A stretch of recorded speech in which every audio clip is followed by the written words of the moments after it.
Office of Pest Management Task Force meeting, March 14th, 2012 at 10 a.m.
Disappointed our Wildcats didn't make the tournament, but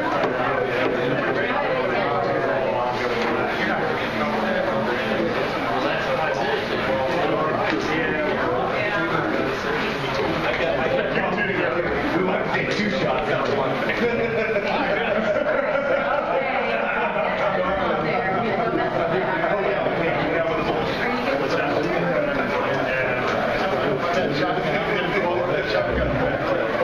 All right, it's 10 o'clock, so I'd like to get started on time.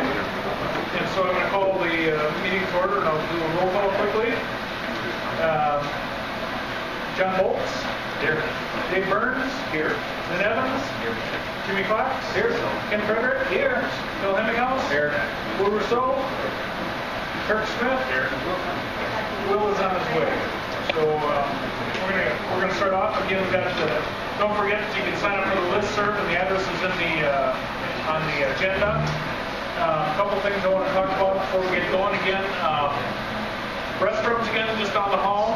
Go out just to the left, and they're right by the elevator. If there's a fire, you've all signed in again. Please don't disappear because if the fire department comes, they want to know where you're at. If you just disappear, they need to go look for you. So please stay here so we can check you out that you cleared the building or whatever. I want to acknowledge that Director Butler is in attendance at the meeting. Blue shirt up in the front row here, and appreciate you coming down. I want to. See how long I want to pass on my gratitude for all the people in helping get this together today. There's a lot of paperwork that went out at the last minute, and I'm sure everybody's sitting on the edge of their seat going, oh my gosh, what in the world's happening here? And I just want to let you all know that this is a start. You know, this is open to change, and I guess one of the things I learned in college, it was much easier to have something put together on a piece of paper for people to poke holes in versus all of us just sitting here talking philosophically about what we're actually dealing with. So we have stuff down on a piece of paper now, and you can all poke holes in it and suggest changes for that. So please keep that in mind as we move forward here. Along that line, if there are things, we're going to go and talk about all this stuff today, and if you don't have the opportunity, please send me an email. You know, something that's really bothersome you have better ways of doing something, send me an email. I'm gonna overrun with emails, but I guess that's why I'm sitting here. And finally, I wanted to mention two things for the industry members. Just, I know you've seen the emails and all that kind of stuff dealing with rodenticides, that there's been some label changes that are coming. Again, I just want to remind everybody that you need to deal with the label of the products you're using so that this doesn't change immediately. You have to follow the label directions of the products you got. And in the pyrethrins, there's some label changes coming with those as well, and make sure you're paying attention to those because there are some, they make a little issue, so makes it significant changes. So, with that, the only other thing I will say is I also am going to be giving an update tomorrow to the Ag and Natural Research. What's that? Ag and Water. Ag. Or Water and Ag. Oh, Water and Ag, that's what it's called. I'm really into this legislative stuff. They asked me to give a short update tomorrow on kind of what's going on with all this, so I'm going to do that tomorrow morning at 9 o'clock. With that, we'll just continue on into the topics and the possible actions. If I forgot something, as you all know, please speak up. And for you in the audience again, I'm going to deal with the members sitting around this table here because they're here for a reason. And you're all here for a reason, but these are the guys that have been appointed to do this. So I'm going to acknowledge them before I go out to the audience. Don't take it as a personal put off or anything like that. You'll notice in the changes, I put a couple additional items in italics on the agenda. And this is what I gathered from our last meetings, continuing the carts with a reduced fee. And the business names go through the Secretary of State and the Register of Contractors, and we only address the names when they are misleading. And I don't remember if that was actually last meeting, if that was an earlier on meeting, but I never put that down in there, so I just wanted to make sure that people realize that those are actually things. And if not, I want you to disagree or say that that's not what you recall. Is that all good with folks? Okay. What I'm going to do now is we have next on the agenda is qualifying party discussion, review, PP draft, and all that. I'm actually going to roll that down into the review and discussion of draft statutory and regulatory language because it's going to come along as we discuss those things. So, having said that, let's get our statutory books out, which is the one that's horizontal. And for those of you that took one from out of the table there, you can see my skill level is not that great because I put it through the copy machine and stapled it in the wrong corner. But it's still there. What's that? That was kind of my stuff about fire. Well, while we're on there, changes, updates, and other items, I want to request something, and this may be ugly, but John Holtz, and I wanted to ask. Can I ask everyone just to speak up so the mic picks you up? Yeah, that fan's John Holtz. Fan's terrible. The thing I wanted to bring up, and I meant to call you about it before the meeting, but I thought I could get into that and bullet point.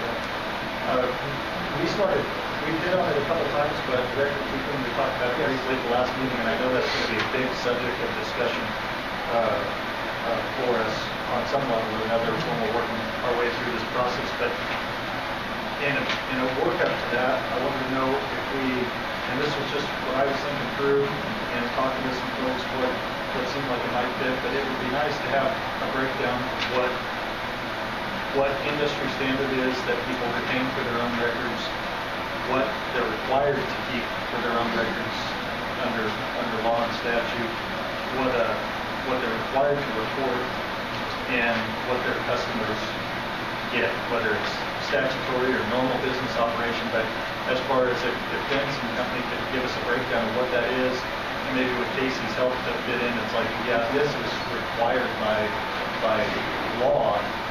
And I guess for me to delve into this, I think we need to know that when we're talking about that subject. So maybe you guys can start working. Well, and actually, I think at the last meeting we actually had a handout that kind of compared the record keeping for the two parties. that didn't necessarily say that that's what the industry did. That was a comparison of what were the requirements between the two. It was very, OPM and yeah, it was very 50,000-foot look, and I thought that there was probably more detail that might have been missed in there when we were discussing this.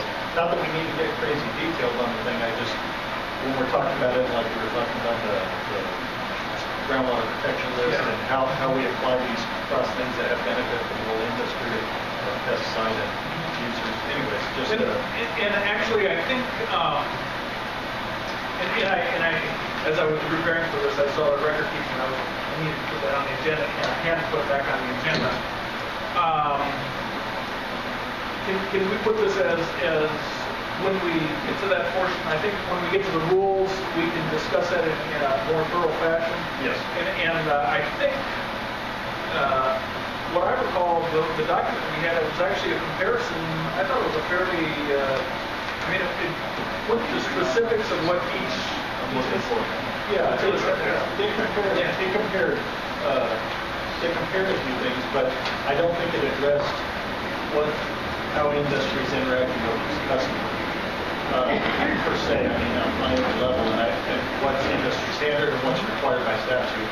And I think that we've talked at length on this task force about how this industry serves its customers and what the palatability of what we're working on here will be at the legislature. And I think if we don't address that on some level, that we'd be missing something as we go back over there and ask them to approve the legislature.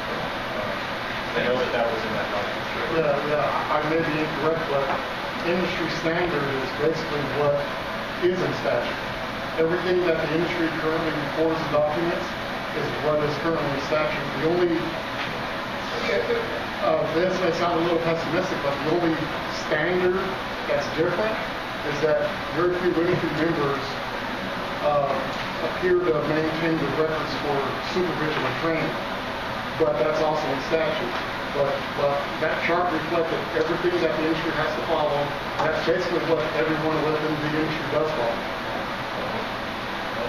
But I think we can. I think when we get to that portion, I think that would be in the administrative code. When we start talking about it, I think we can talk about it because I think this is what the two industry representatives here.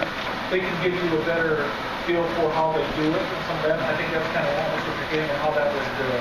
Does that fit in this whole thing? Yeah, and I know the handout discussed political subdivisions and some of that, but I felt that there was a lot. As we look at it in more detail, which I'm sure we will at some level, and discuss more of the details, I felt like that might have glossed over some of Okay, all right. Make sure we do that. Okay, so we're gonna go again to the horizontal sheet. Okay, everybody got that? And what I'm gonna do is I'm gonna kind of just go through it, fairly, we'll see how much comment we have, but the first couple sections basically is just putting the Office of Pest Management under the Department of Agriculture structure. Okay? That brings us up to page 3. Are you looking for feedback as we go through this page by page? Sure. Yeah. I have comments. Okay. Kirk Smith. Page 1. Under B5, you've got your Office of Structural Pest Management. Have we come to a conclusion on what the actual name of this new business is? Because we flip-flop between Office of Pest Management and Structural Pest Management. And my personal bias is I really like the name Structural Pest Management. I think we can change the word. So, I'm sorry, Chris, say that again. my own private bias, I don't like the name structural because a lot of what we do with the urban environment has nothing to do with structural pest control. It has to do with ground pest control, aquatics, turf, ornamental, that sort of. I'm just wondering, we should probably come up with a name we're all going to agree on what we'll call this thing. Office of Pest Management, Urban and Structural. Okay? Can you guys speak up? We can't hear you back here. Or the Talk about controls, as they can. the controls are in back of you. Can you just turn the fan down? It doesn't shut the fan off. All right. I can't hear you either. Yeah, can't hear you. Maybe it's on purpose. I don't know. Yeah, that Might be. come up in conversation. Let me try this again. Is that better? Yes. Better. Okay, I'm just saying that before we present this to the governor, we need to know what we're going to call this. What's going to be this division of ag? Is it going to be Office of Pest Management? Is it going to be structural? Is it going to be urban? What is it we're going to call it? And my comment was, I'm just biased against the name structural because a lot of what we do in the urban environment has nothing to do with structures. Are you happy with Office of Pest Management? I'm okay with that. I mean, that's what we're kind of used to it, but I just think we should solidify what we're going to call this thing. Just move on. Okay. I think it's a good point. Okay. Office of Pest Management, what we've been dealing with. Casey?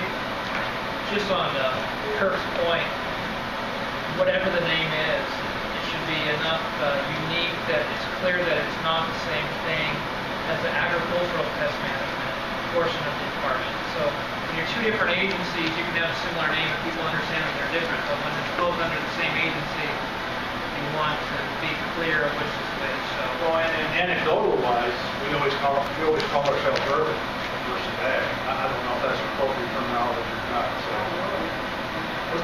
You guys are on that. What do you think? Tomato. Call me late for dinner, right? Doesn't matter. what's in the name? Yeah, Yeah. exactly. Does anybody have any strong feelings out there? I thought OPM worked very well, but, you know, I understand your point. All right. Because I think Office of Pest Management is that delineate enough. Yeah. Okay. All right. Continuing on, I was to page 3 where we got to the scope. Go ahead. Page 2. All right, sorry. No worries. Number 6. Now, this is all ag, is my This is understanding. current ag, yes. So we're not doing any urban. Because I was a bit confused as why we have growers and certified private applicants. So this is strictly This is strictly ag, just fitting Okay. up pest management under the Department of Agriculture structure. Okay. And is the license structure under 9? This is ag again. That is ag again, yes. Correct. We have a separate one for. subsection 8 is the one that currently relates to OPM. And so what's being updated is the statute number. Since the statute numbers of OPM would change, it has to change here too. But everything else on this applies to agriculture, except for number 8, which is exempting OPM from all these agricultural provisions. Okay. Page 3.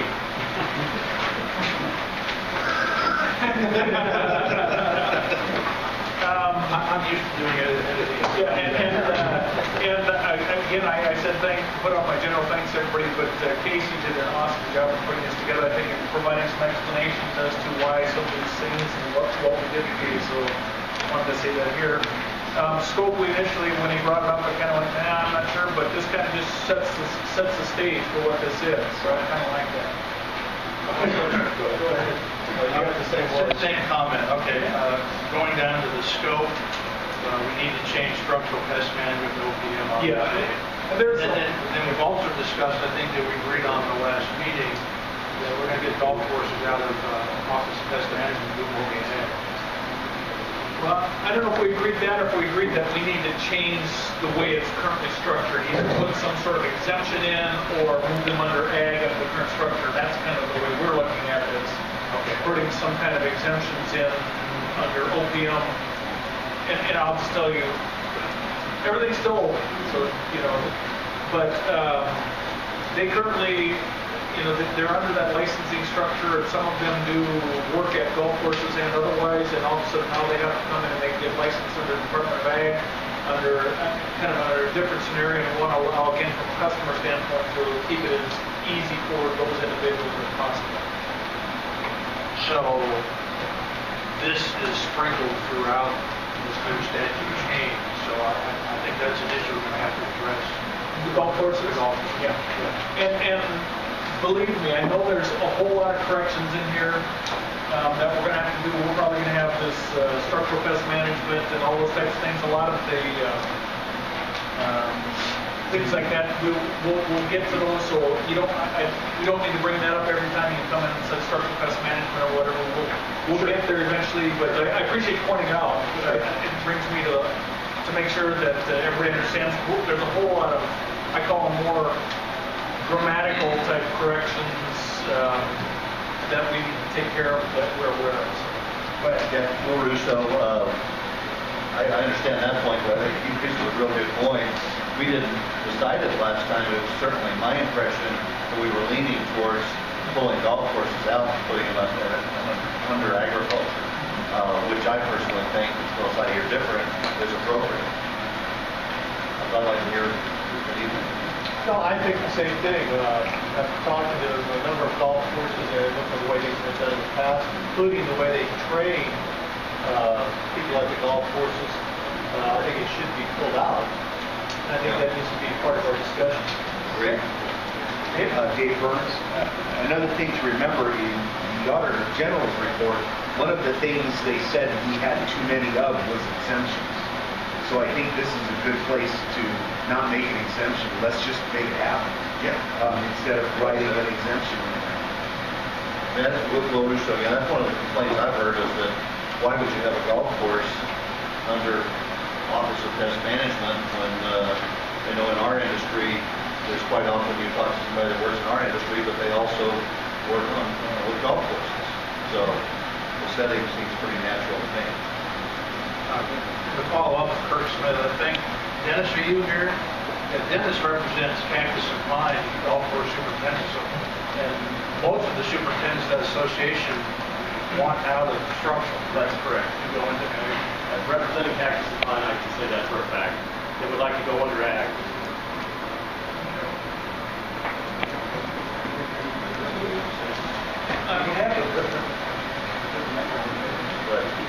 I guess I'm seeing. What's your transportation? I guess under ag we're just not quite set up, to deal with golf courses. I'm not sure where they would fit, what category they would fit under, and I think we'd have to open up our statutes and make some changes to address that. And that's my only concern. But I'm okay. Again, from a practical standpoint is what I'm talking about, that I don't, no matter how we end up with the Office of Pest Management being structured, it doesn't seem germane to me that the golf course would be under that. The clubhouse would be. But not the golf course. So, Jimmy Fox, just to play devil's advocate here, the only argument I've heard against is that it may not apply, that golf courses are an area that do, because of how big they are and where they're situated, they come in a lot of contact with the public. Homes being built around them, and so there is that concern that they should be regulated in that sense. But in reality, agriculture does the same thing in this day and age. But With food, and even where the farms are situated. couple differences. Agriculture deals with restricted use. That's where they come under the certified under for us. So if they're not using restricted use, they wouldn't come under us.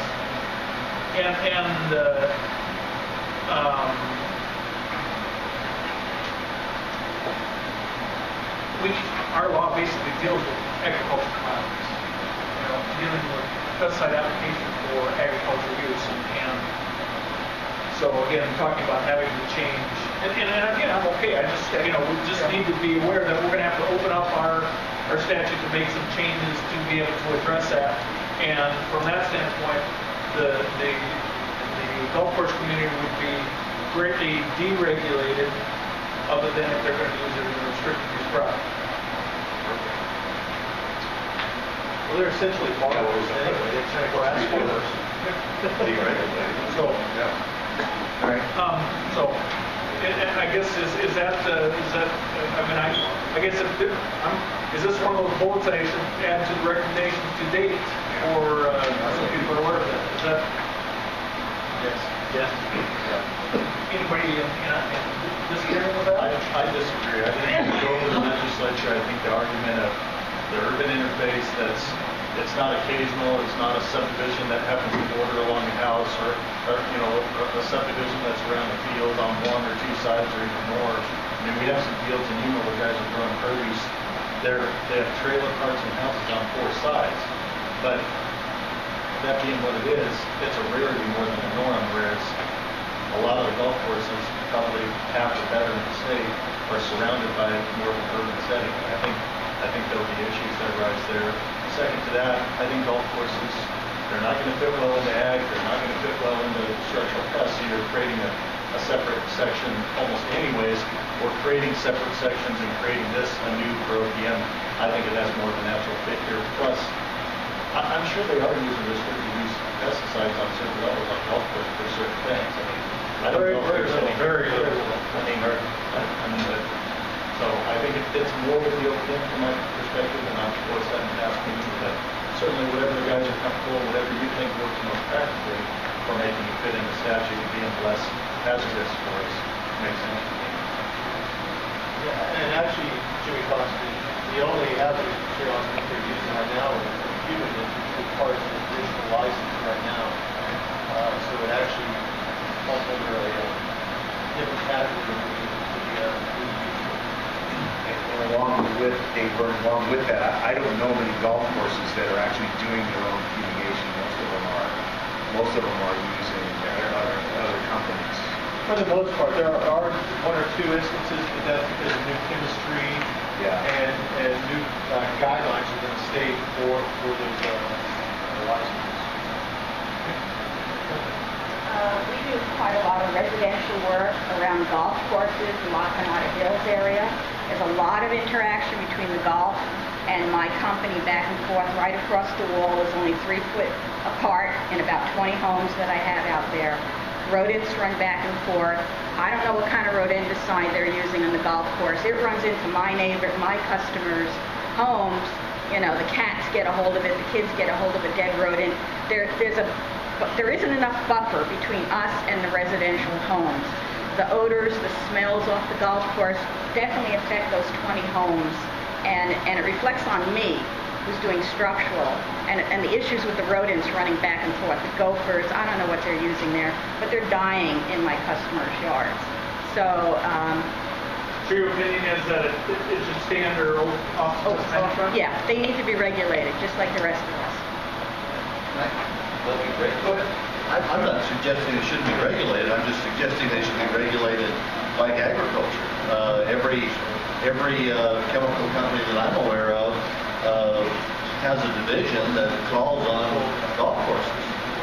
So, I mean, the same rules would apply. If they use a restricted use pesticide, they would have to comply with the rules that agriculture does. So, I guess your point. And actually, yeah, that's a good point, Will. And I'm sorry, we're not talking about deregulating I misspoke with that, because, you know, anybody that uses pesticides in agriculture, we regulate. You won't have to, they would be deregulated from the standpoint that they wouldn't have to have unless they're using restricted use, a certified applicator, business license, qualified party, that kind of, so that's how it would be deregulated. Right. And I appreciate you saying that, so. But if with removing the ag, they would come under your 1080 reporting for every pesticide application. Not just restricted. Just Only stuff on the groundwater protection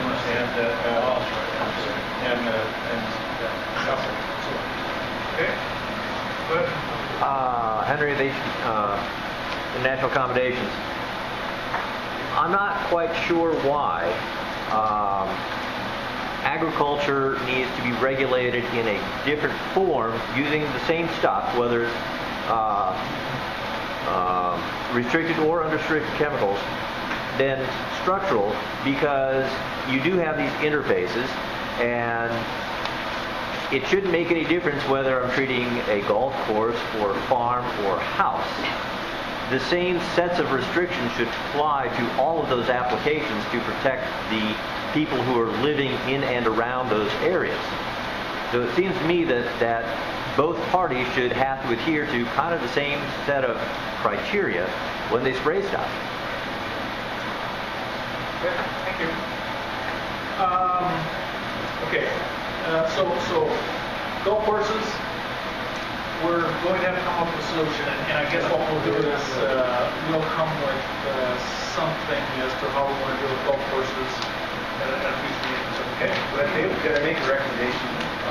Since we really, I don't know a lot about golf courses, so I would be speaking way out of turn if I try to figure out how to regulate golf courses. But my suggestion would be maybe we seek Cactus and Pine to put some kind of a plan of action together to get back to us that says, hey, this is what we look like, this is kind of the model we would see, and then maybe we could be a lot better kicking that around and trying to compare how you look like a structural group versus how you look like a farmer. John, or more specifically, what some of the pitfalls are to how they're regulated presently, so that we can address those, whichever way. Yeah, because it's obvious that they have their own unique things. I just don't really like putting square pegs in round holes. How about we'll put something together. I guess again I'm looking at this more as we'll put this together in a regulatory form, and we'll talk to the gentleman in the green shirt and run it by him, and so make sure we've got the card or whatever before you leave. And make sure we're in the green shirt again. And so that at the next meeting, we'll have something that he's looked at and it kind of makes some sense to him, and then we can talk about it, see if it still makes sense to everybody else. Does that work? Okay. I'm still on page 3. We're only half an hour in. Again, this is going in, and these are now we're looking at what would be the Office of Pest Management definitions. Okay, and Casey gave some explanations of how things were moved out, things were eliminated, if they're covered in other places, we didn't need to have them here. So, I have a question. I'm going to refer to this in essence. You have changed in this proposal control and manage. I don't see a definition for manage. Is it business and structural pest management? No, right here. Where you have changed, control, manage, or managing, and then all through this here. Through that. And there's no definition for manage, or whatever manage means. I know what it means, but you need to have a context. I'm looking at Casey also. Lynn, members of the task force, I didn't make that particular change. However, my understanding is that this is simply a carryover from other changes that have previously been made. It used to be the Structural Pest Control Commission. Now it's more pest management, just kind of a term of art of switching control to management. That I think that my belief is that word change is meant to match those prior changes. But you think managing needs to be defined? I do. It's kind of a key phrase in all of these licensing categories. It's a real must. Yeah. So you don't think just by having business first pest management? No. And going highway, just quick, having been involved in integrated pest management most of my career, that's a tough one to define because you've got two sides of the issue. What's the definition of control versus management? Some like use control, some like use that. And it's real fun depending on whether you look at the official EPA position on that, you look at the university's position. It's pretty tough to come up with a definition. Which is why I think it needs to be defined. Yeah. John Bolt's a manager would use control measures at times and at other times not. But yeah, it needs to be defined, especially with the regularity of the things themselves. Some people look at control as being the equivalent of eradicating pests. But management is just managing control, so it can come back. The other thing I think, and I think managing is the right term. mean, just from the standpoint of that people look at control, and oftentimes it's just like in agriculture. You're not necessarily controlling the pest, you're managing the pest to a level that it doesn't matter. And so, we've got integrated pest management, and I'm just thinking about managing. I mean, there's probably a general definition in the dictionary we can look up, and if that will help, we can. No, I just think because of this exactly what Kurt said, is that in a regulatory sense, as a regulated person or entity, when manages is so critical to definitions, these definitions are here, that you should know what manage in a general term means. It's like integrated pest management. Extremely difficult to define, but it has been defined. I mean, there's 50 definitions. Okay, Robert, you want to say something? The only thing I wanted to add is that while we were in the Pest Control Commission, there was no definition for control item. It was just, it's the term of the industry, the term of the thing, switching its management, basically would be doing the same thing, unless I'm mistaken. Okay, managing. I'm just putting that down as something we can look and try to get a definition of so it fits. Okay? I think would be helpful. Okay, all right. Jack, great question. Control in the industry, most people associate that with the use of pests. In urban, we tend to use more management techniques. We don't necessarily rely on pesticides all the time. We use other devices, other techniques, and that sort of thing. Okay. Dave? Smartphone, Wikipedia defines management as the act of getting people together to accomplish desired goals and objectives using available resources effectively and efficiently. Good as any. Eliminate people out of there and you've got management. I guess I want to see something a little more specific for agriculture. The overarching deal here is controlling and managing. But I think we need to have that defined. From a regulatory standpoint, I think it's very helpful. Well, I heard what you said, and we'll see if we can fix it. Thanks. Okay? Okay, so let's just continue along in definitions. What page are we at, Kurt? Still on three? The bottom of page 3. This little corner down here where we have the bullet points. Yes. I think this is from Casey. Yes. Certified qualified applicator has a new designation comparable to the former inactive qualifying. Yes. I was confused. What does that mean? Well, again, what we said is we were doing away with the inactive qualifying party. Right. And we're going to the term of certification, which is the EPA recognized term, certification. And so you're a certified applicator. And if you ever want to be a qualifying party for a business, you have to be a certified qualifying applicator. CQA, certified qualified applicator. And so you are a certified qualifying applicator once you pass those exams. You aren't a qualifying party until you are associated with a business so they can do what they're going to do. So we no longer have an inactive qualifying party. We have a certified qualifying applicator. But that's not going to be an inactive license. It is not. You have to maintain that just like everything else. So, I'm sorry, Dave Burns. So my question would be probably to Casey. Is your intent of this CQA only to take place of the inactive qualifying party so that they have to maintain that license through education, registration, whatever else the agency may do? This doesn't create a new license category of this new person.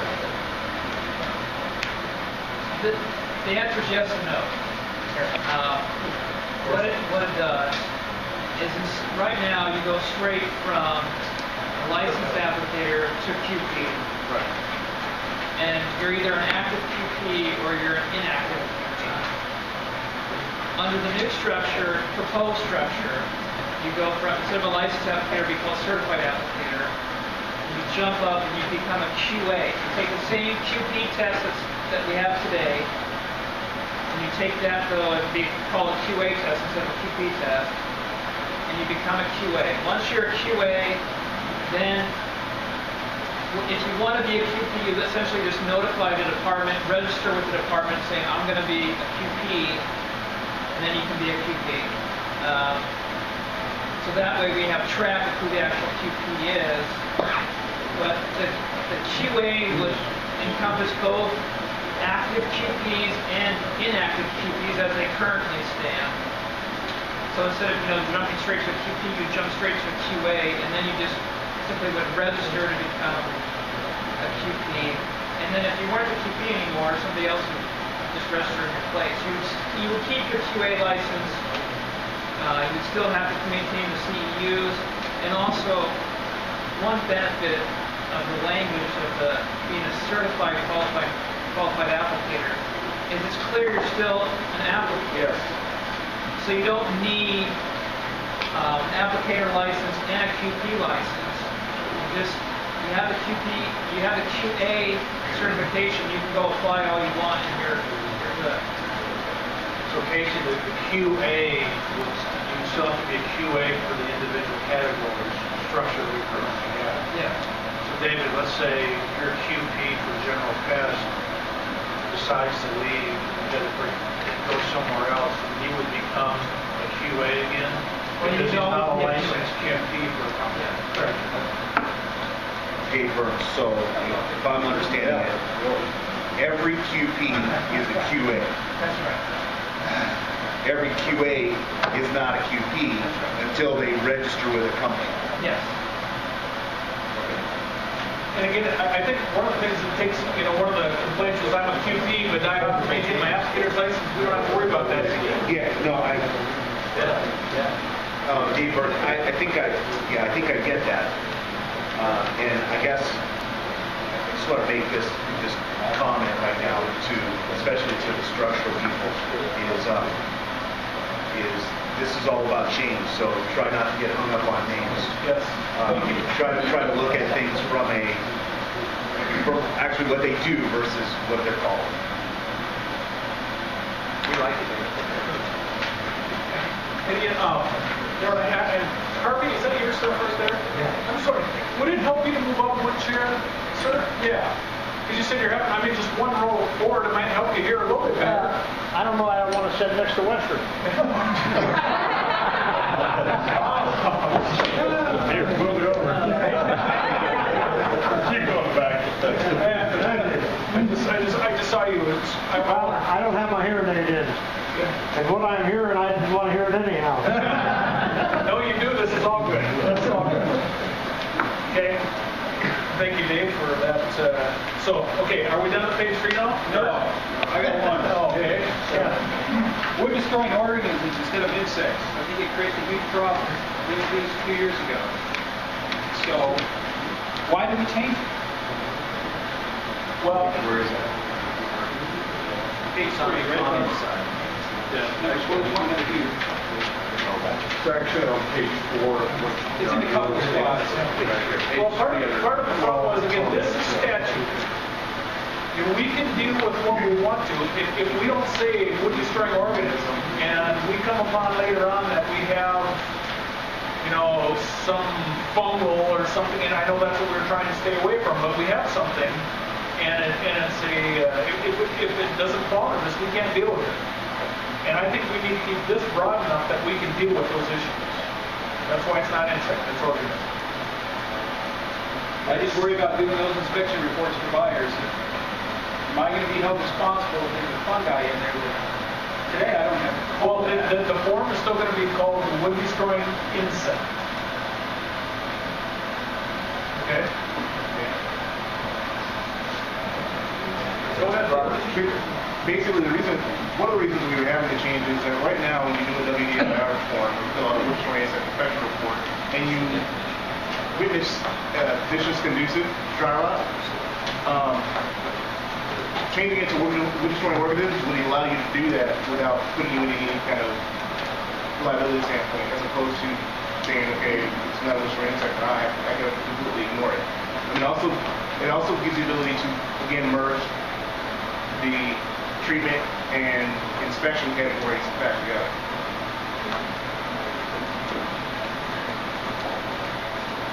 You know, and I know this a whole lot. You guys got this, you know, I sent it out to you guys a little bit earlier than everybody else. That was like 24 hours before, you know, so, I mean, think about it too. I mean, if these are really problematic, talk to me and let me know what issues they create. So go ahead, Dave. I think I just wanted to I just want to expand on Ken. I guess I'm going to take my own advice. I'm not going to get too hung up on a name. I think I do understand keeping laws broad. I just want to make sure that we stress we need to really have a definition on there of what's expected when it comes to organisms. Because there's a whole group of industry that treats organisms. They're not here. They are not in pest control. They're mold and fungi specialists, and it's not something that we really deal with in a day-to-day thing. And they're licensed under a whole different area with the BTR. I mean, again, keep thinking about it. I mean, if it does make some liability issue or whatever, you guys, you know, let us know. So, just one other comment on my part. I like the term wood destroying insects. David's point on organisms is good, but we also have rodents and birds that can do severe wood damage to their structure. The definition says that they aren't. Those, I'm just saying, but the term organism would encompass everything. So, Yes, the definition of bird is accepted birds. Birds and rodents, for example. Yes. Okay. Okay, are we done with page 3? Are we on to page 4? Okay. Kurt, you've got a bunch of marks on your page again, I see. Are they the grammatical things, or are they, they're more than that? So go ahead. Well, it's the same point here. We go down to section 5, Roman numeral 5. We eliminate, now we're talking about other pests, including weeds. Can we leave that generic? Or are we going to do the same thing where we're going to specify what type of other pests we're talking about? Again, we're going to talk about nematodes, we're going to talk about fungi, we're going to talk about viruses. These are pests of the surface. I don't know. That's just my comment. And again, in the rules, we have a definition for the various categories, which kind of falls along the federal way. Well, I'm just saying, depending on what we say in the statute, we may have to tweak the rules around the corresponding. Okay, all right. One more comment. Keep going. It looks like you got 3 more on there. Moving on down under section 5, certified applicator. They keep several times throughout this document. Means that an individual licensed by the office. The office is going to be the Department of Ag. Or is it going to be OPM? I guess I don't know how proper. Case would it be here? Would it be still the department, or would it be office pest management? I guess we don't say environmental services. We would say department. It's just that the term office is kind of sprinkled throughout. Okay, so that's another good. Office is defined later on the next page is OPM. Right. Okay.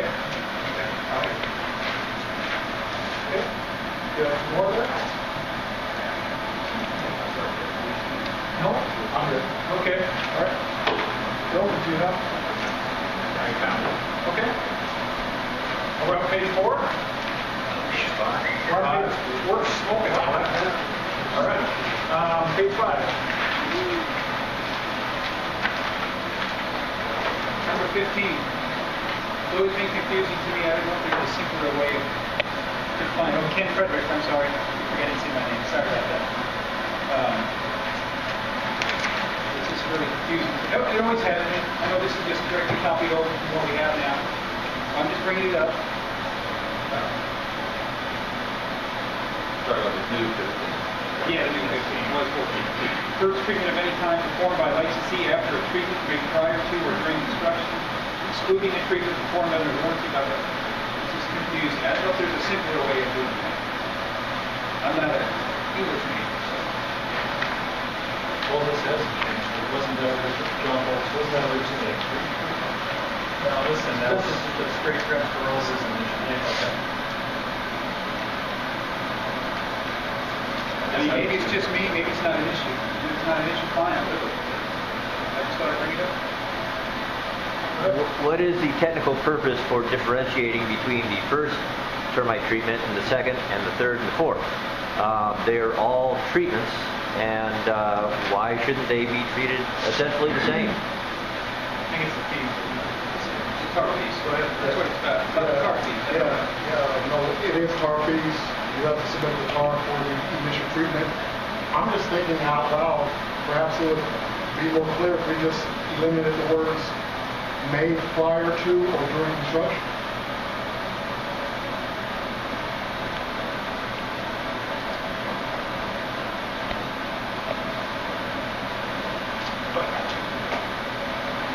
Or why don't you just make somebody pay the fee for every single treatment and be done with it and get rid of all the complexity? Okay, I'm just putting an asterisk by things. Okay, all right. Anything else, page 5? Kirk? I'm sorry for your name, but Henry. we talked about this last meeting where we kind of touched on the whole TAR thing. I know there's still some disagreement here on what exactly we're going to require the TAR report to be. Do we do it on the pre-treat? Do we do it on the final grade? Do we do it for every post-treatment afterward? Because if we do require TAR for every wood-destroying insect control management program, then this thing, number 14, is sort of redundant. Because immediate supervision would have to be done for every termite application, whether it's before or after construction. Yeah, we'll have to, again, as we move through this, I think we're going to have to talk about that. Okay. Anything else, page 5? Page 6. And guys, I'm open. I didn't know, how you guys want to go through this, and I don't want to bore people to death. And would it be better to just kind of? No, this is great. Is this okay? Okay. Question? Yes. Number 23, we're identifying the QB again. As you move through that sentence, it says that this person is responsible for ensuring the supervision and training. Are we including equipping it like we used to in the past? Or we can put that in the grade? It used to be supervising, training, and equipping. John, part of supervision is equipping. That's all aspects. But it was spelled out last time. Yeah. I thought this was just the original language was correct. That's something. And since we have to register this person, so they're going to some kind of a form you have to fill out, so that you have that on file.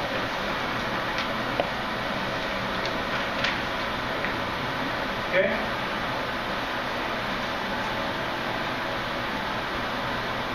Moving on to page 6. Actually, I want to back up to 23. Okay.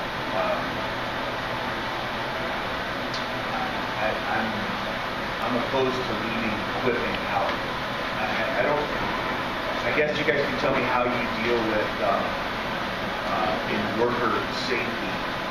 How do you deal with that in your law, stating that you're going to supply the necessary equipment for worker safety? So technically, if you don't have equipment there, if you're using a pesticide that requires long sleeves and rubber boots, it's in the worker thing.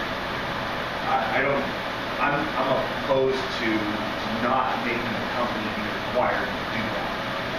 To say, oh, you're applying a pesticide, you go buy your own long sleeves or your own rubber boots.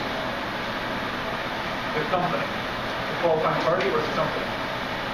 Well, I think it's one and the same. Your qualifying party is responsible for. And it wasn't in that before. In the previous statutory, we can put it with, individual who is licensed by the office. Oh, in Rule 2. Oh, so is it, I mean, if it's comfortable that it can go in Rule, I just want to get that point out there that I think equip is important. Okay. Because I think it deals with those worker safety issues. Okay. Employers do supply work protection stuff. Yeah, and so my question is, how do you do that in ag? Does your registration or your law say that you'll equip or supply worker safety? I'm just trying to be consistent. I believe it says you will comply with the label and the worker protection standard. And the work protection standard. And the worker protection standard is this huge book of info that. I'm just trying to be consistent. Yeah, it is. Okay, go ahead. Henry, International Accommodations again. It seems to me that assigning responsibilities to some person who has absolutely no authority to spend money and actually accomplish these things is a poor way to put the responsibility. The responsibility technically belongs with the corporation or the company because the company has the resources, the ability to write checks, the ability to supervise, the ability to hire and fire people. When the QP or whatever he gets called in the end doesn't really have that authority. You give him a responsibility, but he technically has no authority to carry out those responsibilities. Okay. Anything else? Page 6? What does the attorney say? Page 7? Go ahead. Check page 6. Just to clarify, on number 26, so we want to keep that as insect and not worry or something? Is that what you were saying earlier? I don't think we agree on that. I think we need to look at it more closely to see if it... number 26 is specifically to the report. Right. WDIIR. Oh, okay. Oh, yes. Yes. Okay, so we'll make that change. That should be insect. We'll make that change. Yes. Very good.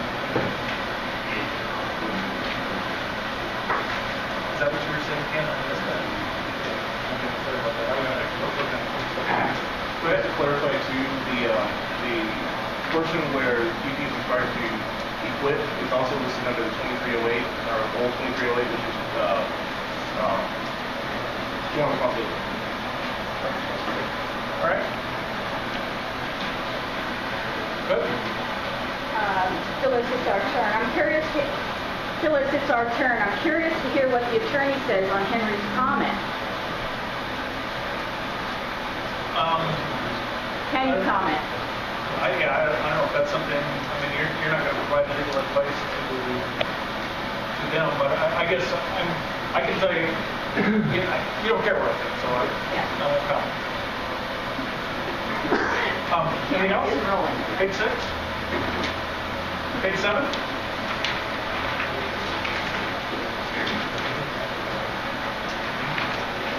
Good, sure. Number 5 has been, I guess, a little bit of a pet peeve for me, being an entomologist. I still don't really understand why we have to limit this to termites only. In certain areas where you live, we have a lot of other insects that can cause significant damage to the wood. Powder post beetles, longworm beetles, mortality, these sorts of things. Personally, I would like to see this changed to any insect that causes wood damage. Not just limited to whatever. Is that page 7? I'm sorry, page 7, number 5. Because again, to me, it just seems a bit unfair that we're just going after the termite application. But this, because this says termites, you'd rather say insect treatments.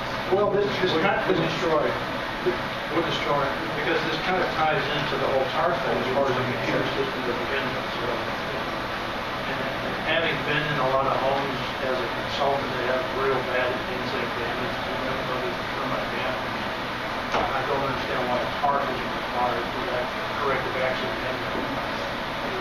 That's just my pet.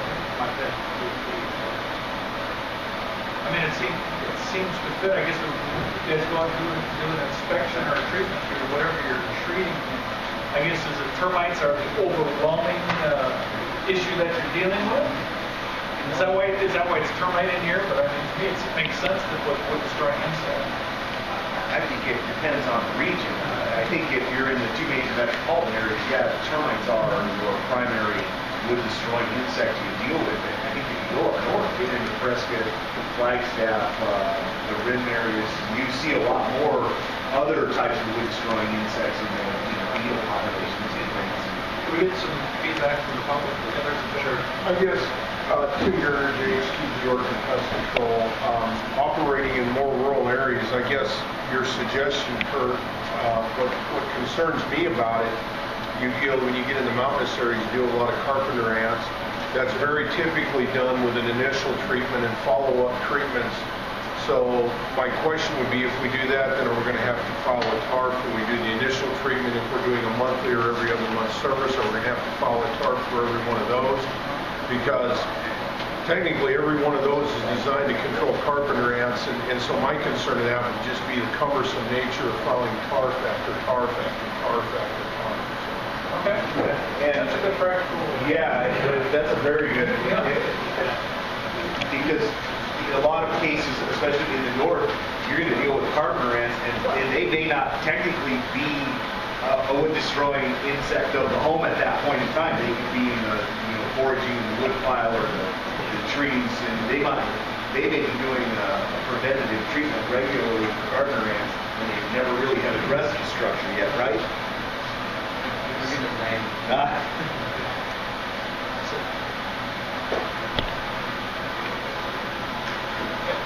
So, Yeah. So, well, I'm against the TARP anyway, so anything that requires me to do more, I don't want. Plain and simple. Okay, page 7, going. Kurt? At the very bottom, number 8, licensed applicators, we're changing this name to certified applicators.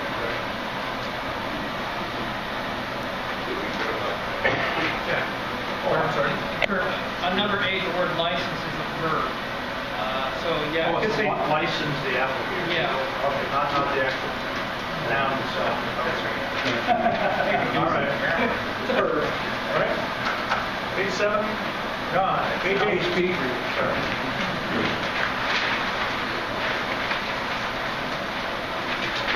Good. Sorry. You got the floor right here. Number 10, require the payment of a penalty for any late. Is there going to be a grace period on it? If they're late for over 30 days, then they just lose their license? There's a whole bunch of stuff that goes into that. That's probably the rule. Is that going to be Yes, the it's rule? going to be a rule. Yes. This gives us the authority to charge. Okay. Anything else on page 8? Page 9? Sorry. Well, Russo, number 11, new number 11, are we getting involved in names or not? Only, the only ones we're being involved in are those where they're misleading. And the example given to that is county weed control. I mean, that's the example that I keep using, county weed control. Something that is misleading as to who they actually are. But I thought we agreed we weren't going to get involved in the naming business. We aren't in 99% of the time, but we wanted to keep the general authority for these situations where somebody comes in and they do, I'm county weed control. Okay? And you're saying you don't like that stuff. Not really, but it's more of a, I don't have a problem with that, but it's just conceptually, I don't know that I want to be in the ascertaining who gets what name. I agree. When we name a company, we go to the Secretary of State's website, check to make sure it's not used. And that's really what we're requiring, Will, is we're requiring them to do that same register of contractors and the Secretary of State. But we wanted to have the authority to deal with these. And that's what, I guess, this is the statute we're going through. So you're trying to just, am I right in assuming that you're trying to keep it fairly broad and not get down, no pun intended, in the weeds too much? Okay. David, I'll get you. Yeah, Dave, and I have one other thing to add. Like, there are some federal requirements on that. You couldn't name your company Perfectly Safe Pest Control. And so that would give you statutory authority to say, no, you can't call yourself Perfectly Safe Pest Control. Okay.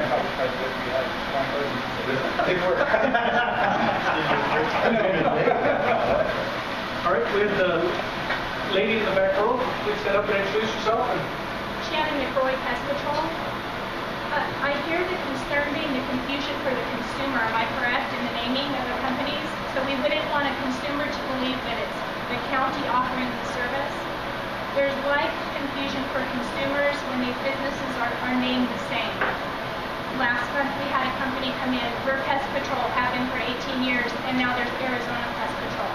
That does make it sound like an official Arizona business when they add tack on Arizona to our name. We were operating in Arizona. So what is the remedy for the consumer then? Because I hear you saying, we'll check with the Trade Name Commission and see if it's used. Every applicant should be presenting a trade name certificate. We had to, everyone here had to when they applied. There's no reason to double check with the state if they issue you a certificate. Take that time and see if it conflicts with another company. Arizona Pest Patrol, someone goes on to make a payment to us, they pay to them. What then? You're going to be getting lots of calls. That's going to be a lot of time for the consumer.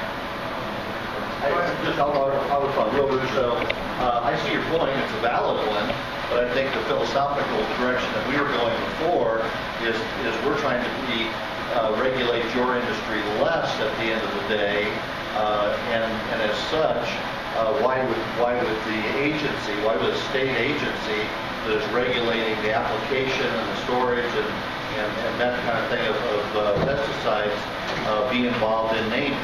Again, I don't think that there's any instance where the Department of Agriculture has anything to do with names of farms or ranches or operations on that side in the state. So that's kind of the direction that I think I was headed. So I understand the gist of that. However, when you present it to a consumer and they have confusion, saying we're a state agency and we're issuing you this name based on the fact that the Secretary of State has issued the trade name, which is easy to do. I could be McDonald's and spell it M-A-C and open a burger stand right next door to McDonald's. It doesn't make it legal. I hear you saying it's not Department of Ag's responsibility to legislate that. I agree. However, it appears to the industry that it is legal. So what can be done for the industry to say, hey, this is not our responsibility, but you could be in an instance here where you have a responsibility to this person whose name you're infringing. So I guess what you're getting at is not necessarily that we're getting that business, but what we need to do is we need to make sure when people are registering their names or whatever, that realize that there may be companies out there that are going to take legal action after you because you've taken a name that they feel infringes on their own.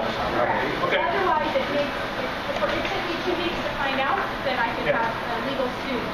Had someone said right away, this is a civil issue, you can take them to court, I would have pursued that 2 weeks ago. Okay, thank you. John, I was just going to mention that I think the Secretary of State and the Register of Contractors have been charged by the legislature to do that practice, whereas us as a task force, we're saying that's not the place. The Department of Ag and structural, OPM shouldn't be delineating that. The difficulty is that that's a whole other can of worms that would have to be addressed with the state legislature and how they direct the Secretary of State to administer that. But that's not difficult for us to do effectively here, even-handedly. Again, I see that the Secretary of State says it is not our place also. At some point, it has to be someone's place. If it is the operator's place, they need to be informed about how to go about that, because this is a regulated industry.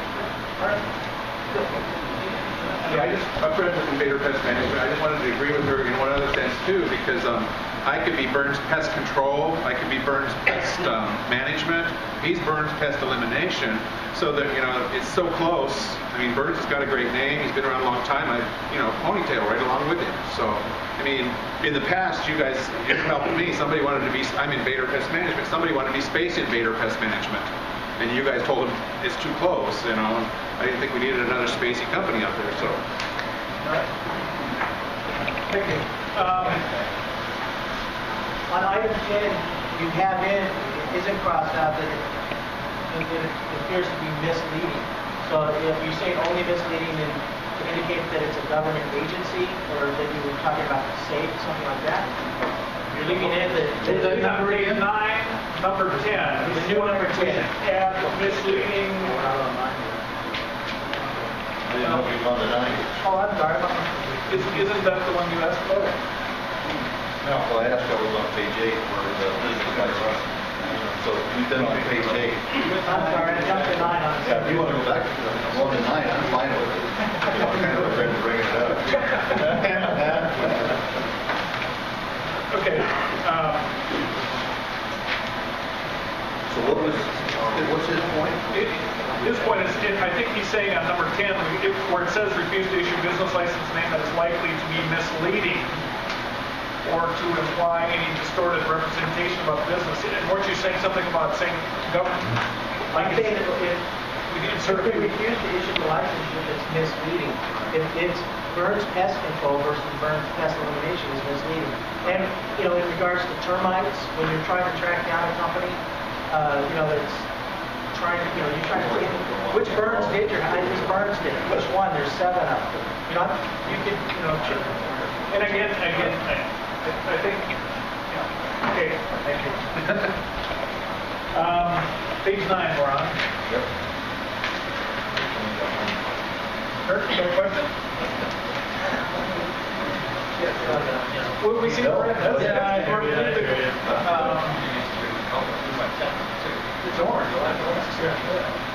Number 8, issue a corrected work order requiring a licensee.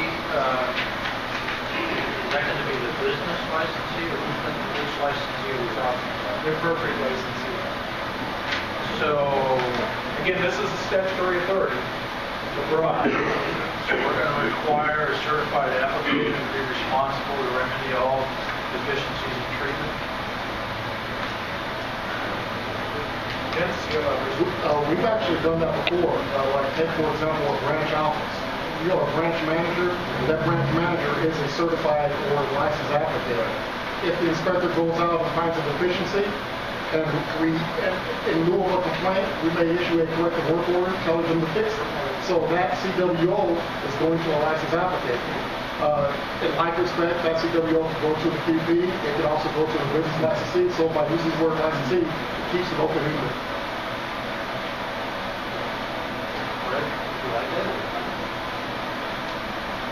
How do you get corrected work orders? You always go to the responsible party. To the QP or what do you mean by the Ultimately falls on whoever the owner is, whoever's responsible. Now, if you properly train your technician, then as business owner, I take it up to that technician. That still falls on me.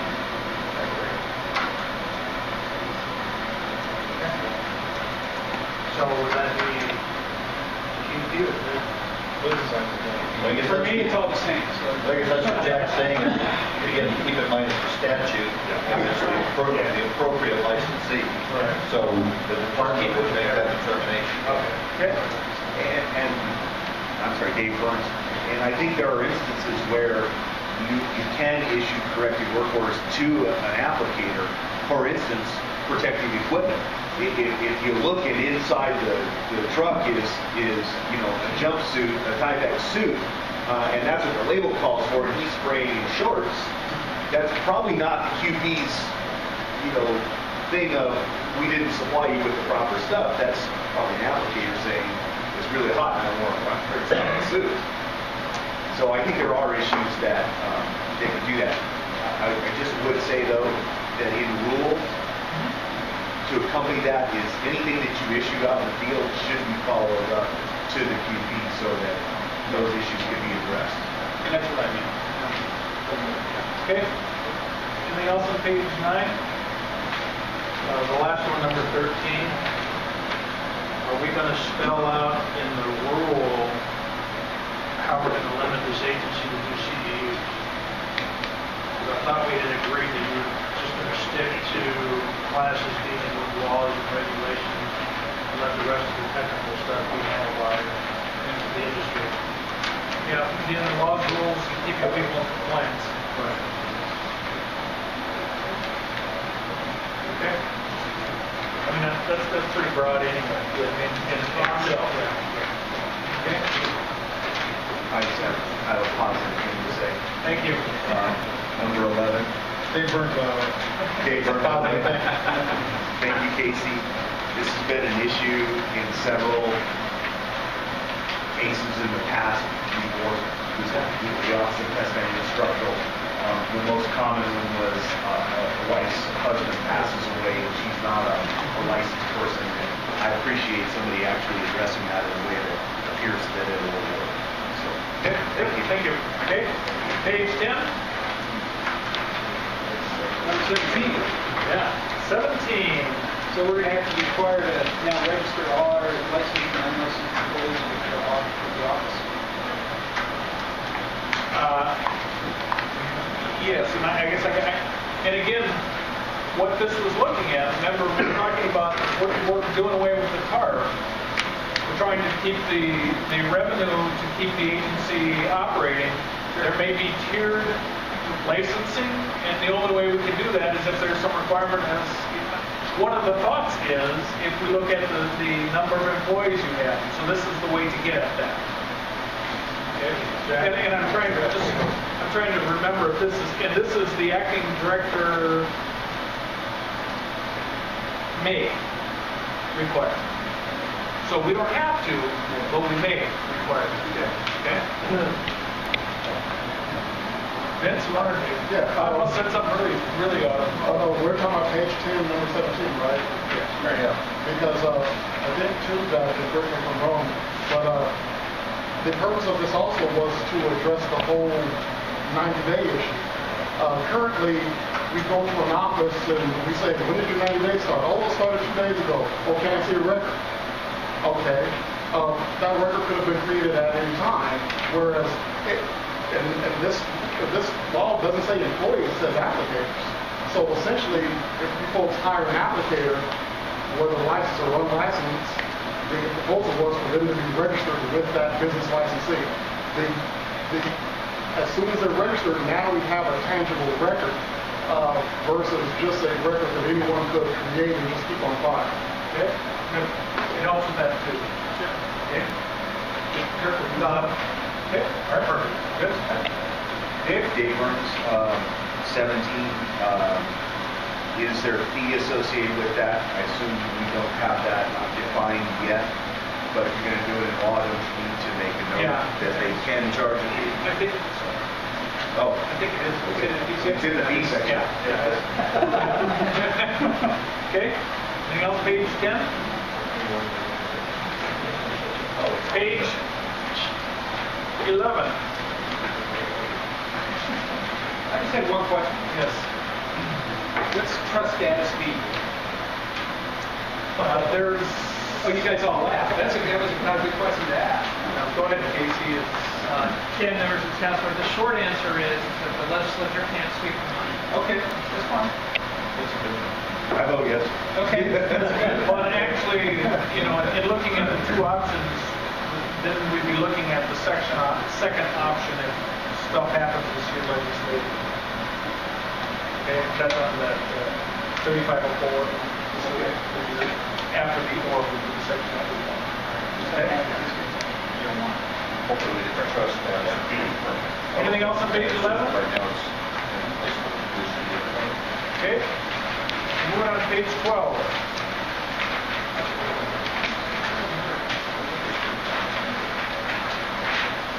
Once you read the first page, that's a good page.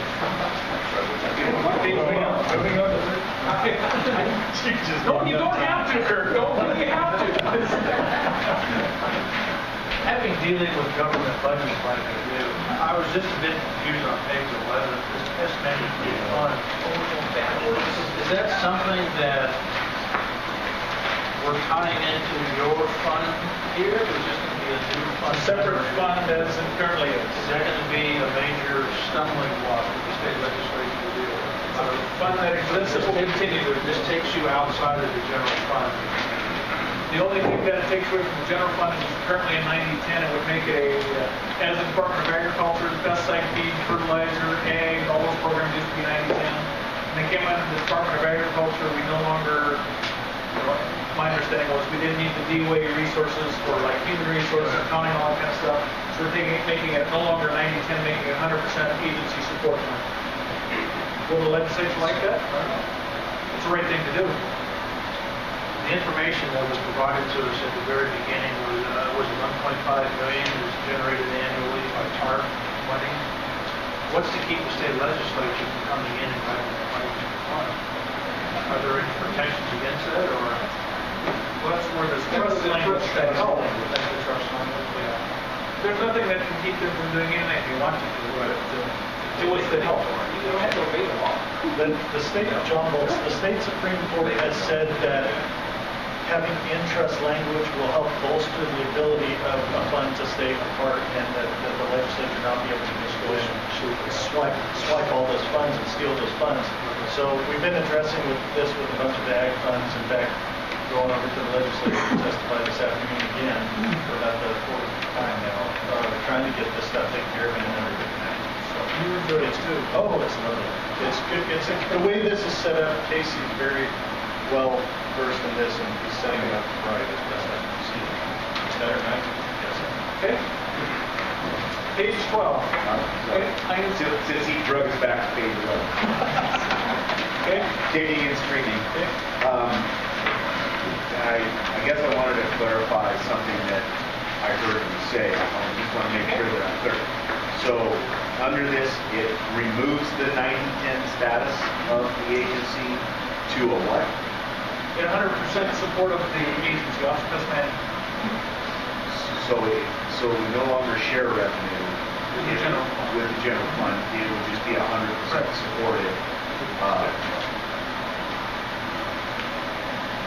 Okay. Yeah, that's a good thing. Yeah, okay. It's good. Yeah, that's a good thing. Okay. Okay. You're not giving 10% for it. Page 12. Page 12.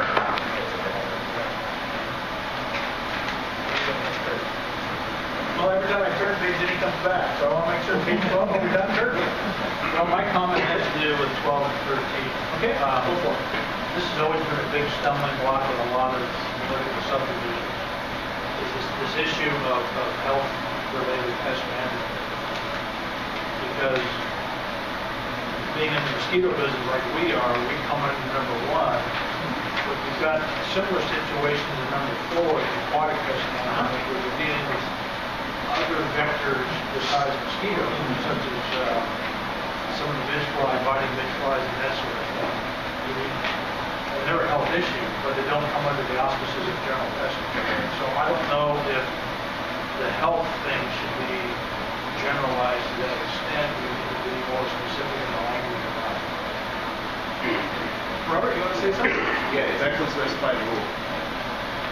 But we may change the rules. What I'm saying is it's specified in the proposed change to the rule.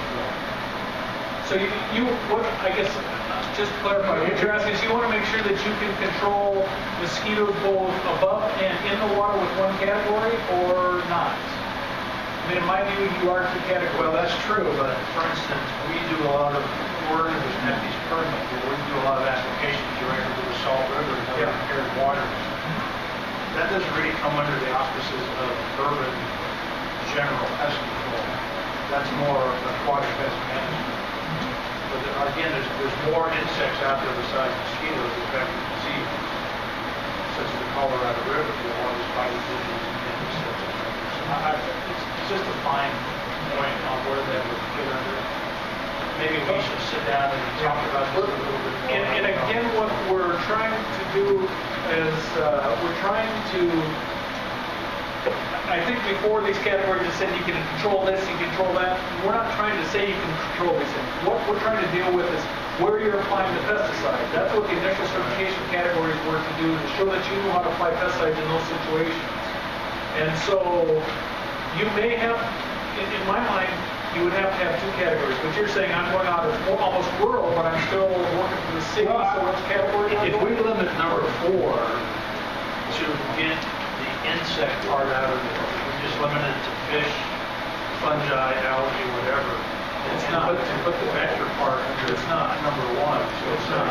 Yeah, it's definitely not. It's not going to be. I mean, I'm just looking at it from, again, trying to go along. We're trying to shadow what the federal is, and it doesn't go that way. I know. I'm just saying. Okay. All right. Go ahead, David. Then we got a gentleman that's. I just want to say I think that if you have a fair mechanism somebody could gain an additional license that they might need. I wish the aquatic guy was here because he was pretty knowledgeable. We may have an aquatic guy, that's why he wanted to talk. You know, if they had a mechanism in which they could go get the additional licensing in order to do that work, I don't think it becomes a real big issue. I think when he was speaking before, one of the big issues he had was he needed to do this, but he didn't have the experience side to be able to go get that qualifying license. So I think if that mechanism was there, it may address that. And I think Jack's right. They are separate application sites, and you do need to be knowledgeable in that. All right, go ahead, Ms. Dillon, Church.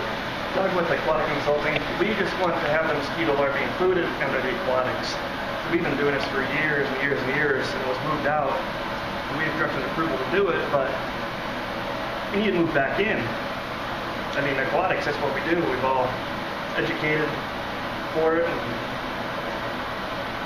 And again, that's a rule. We'll talk about it. Yeah, we don't want to spray for it. We don't want to spray the adults. We just want to be able to treat the larvae. And I think when we get into rules, maybe we'll get some of this, and we may not be able to solve your issue.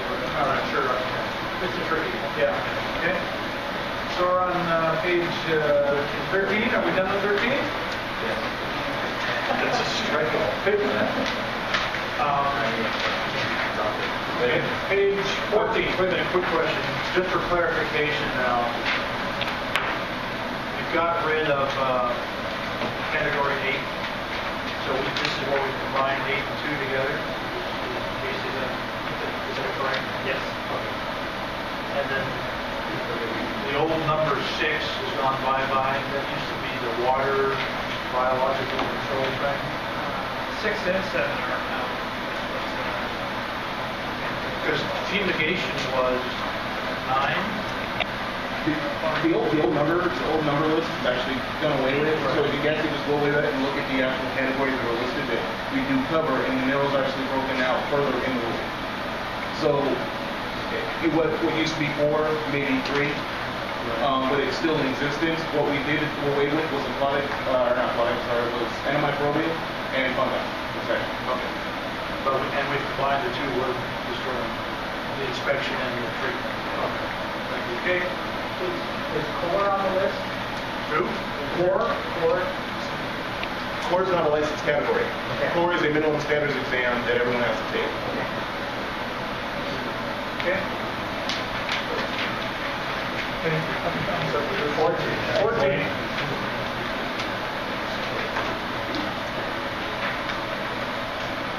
Remember, we don't need to have a plate pause.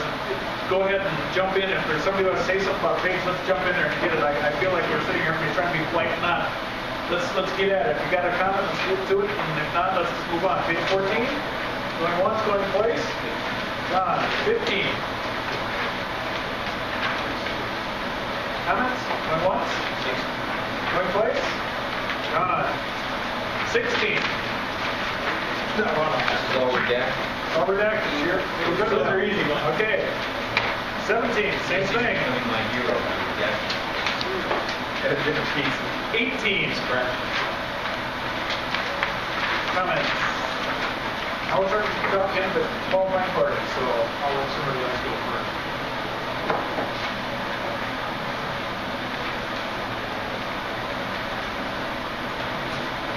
I'm going to give everybody a minute because I think this is where it starts getting touchy again.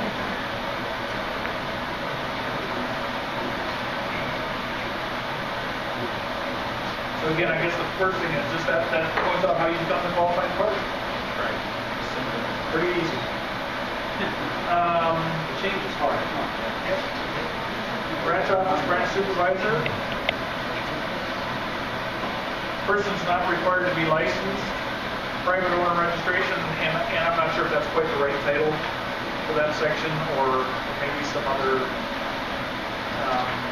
because I think there's been a little bit of confusion with this, but I know I received some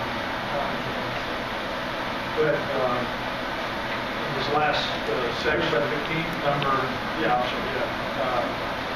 old number 2 is crossed out.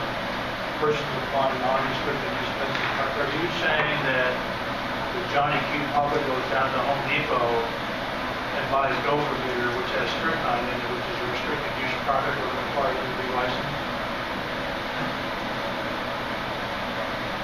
a person who is applying restricted use pesticide would have to be. If I'm going down to Home Depot and I buy a restricted use pesticide off the shelf, which there still are some out there. At Home Depot? Yeah. Really? Yeah. Gopher Gators are classic ones got strychnine in them. So, I don't think we need, because right now, if you read that to me, it says that if Johnny Q. Public goes down and buys it, he needs to be licensed to apply on the property. If it's restricted, he does. It's federal. We can't give him a go free in that. So then we want to go down that can of worms. Well, what I'm hearing is we as Department of Agriculture need to go to Home Depot and find out. Because I've not seen it. I have not seen it in my Home Depot. I think it's a seasonal product. I think it's a change to the concept. I don't think it's available. It was last year. Okay. All right. Okay. Okay. Thank you. Anything else on 18? Yeah. Okay. Scene number 2, persons applying non-restricted pesticide, residential property that they own, I control, but that they control, which is unoccupied. Does this mean a property maybe that they lease? You know, it's limited time, so they can do their own service in that house? This was, well, I guess I looked at it as property that they own, and they could go in and treat their own property, and I guess in my mind, I was thinking if somebody had a twin home. And so I own a twin home, you know, twin home, you know, where it's split down the middle. Duplex. Duplex, you know? And they own the house, they can treat their own place, they can treat on the other side when nobody's in there. Nobody lives there, they can treat there. The other side of that is, we never know if they did or didn't anyway. John, Jeff, residential property, I don't know, why is, I'm missing something here that, I mean, I know this specifically trying to address the residential aspect, but on most of these statutes, they're addressing any structure. This specifically says residential. This is residential because when we're getting into some of this other stuff, there's some additional requirements we'll get on later on. Vince, you wanted to say something? Yeah, I thought that the reason why we scratched out homes, and I may be incorrect, but the way that the law currently reads, if you're renting an apartment, you can't even treat your own apartment. It's illegal for an apartment tenant to treat their own apartment. But by having that removed, if you're an apartment dweller, now you can treat it as that you're using a general use product. That's why you struck the word out. Yeah, but it does say own, which is unoccupied. So the second part of that is still true. So thank you. That's a good clarification. Okay, Dave? Dave Burns. I'm a little unclear on why residential was added. Is commercial addressed somewhere else? For instance, let's say I own a barber shop and I want to do my own festival. Yeah, I think it's on page 19. I think Just as long as it was addressed somewhere. Yeah, we'll cover it. So, okay. This, Courtney wanted to say something, but this gentleman, go ahead. He wanted to say something, so go ahead. Bill with biochem. Say that again. It may be not the right section, but what about the individual doing pigeon control with spikes? No license, no nothing, carries a ladder on his station wagon. How are they regulated? Are they come under this? Go ahead. Mr. Jones. Well, to a certain extent, they are addressed by register of contractors. To a certain extent, they are regulated by the department or by the register of contractors. So what are we currently doing with folks like that? Like I see going around town aren't under any. We have to actually address that. That's one of the issues that I currently have because at one time they were under ROC, but then the commission had or a direct route at the time had directed us to go to ROC. So we actually took that from ROC. So that is currently under OPM. But I personally have an issue with that. They're installing devices. They're not harming the environment, but yet we're regulating them. I think that's something that we're going to have to address during the rulemaking process. And they get licensed, and we certify them to show that they know how to use pesticides. Yes, even though they're never going to use a pesticide. So that's why are we doing that? Dave Burns, I think in a general term, the definition of pest management, part of that process is identification. Now, I know a pigeon is pretty easy to identify, but taking something a little more complicated like a bed bug, it's like identifying a bed bug versus a bat bug takes a little bit of expertise, but they can be treated with heat unit and no pesticide. So part of the process is identification of the pest problem. Will Russo, maybe I'm missing something, but just from a common sense standpoint, with all due respect, I don't want to see the department or OPM have anything to do with people that are dealing with pigeons in a non-chemical way.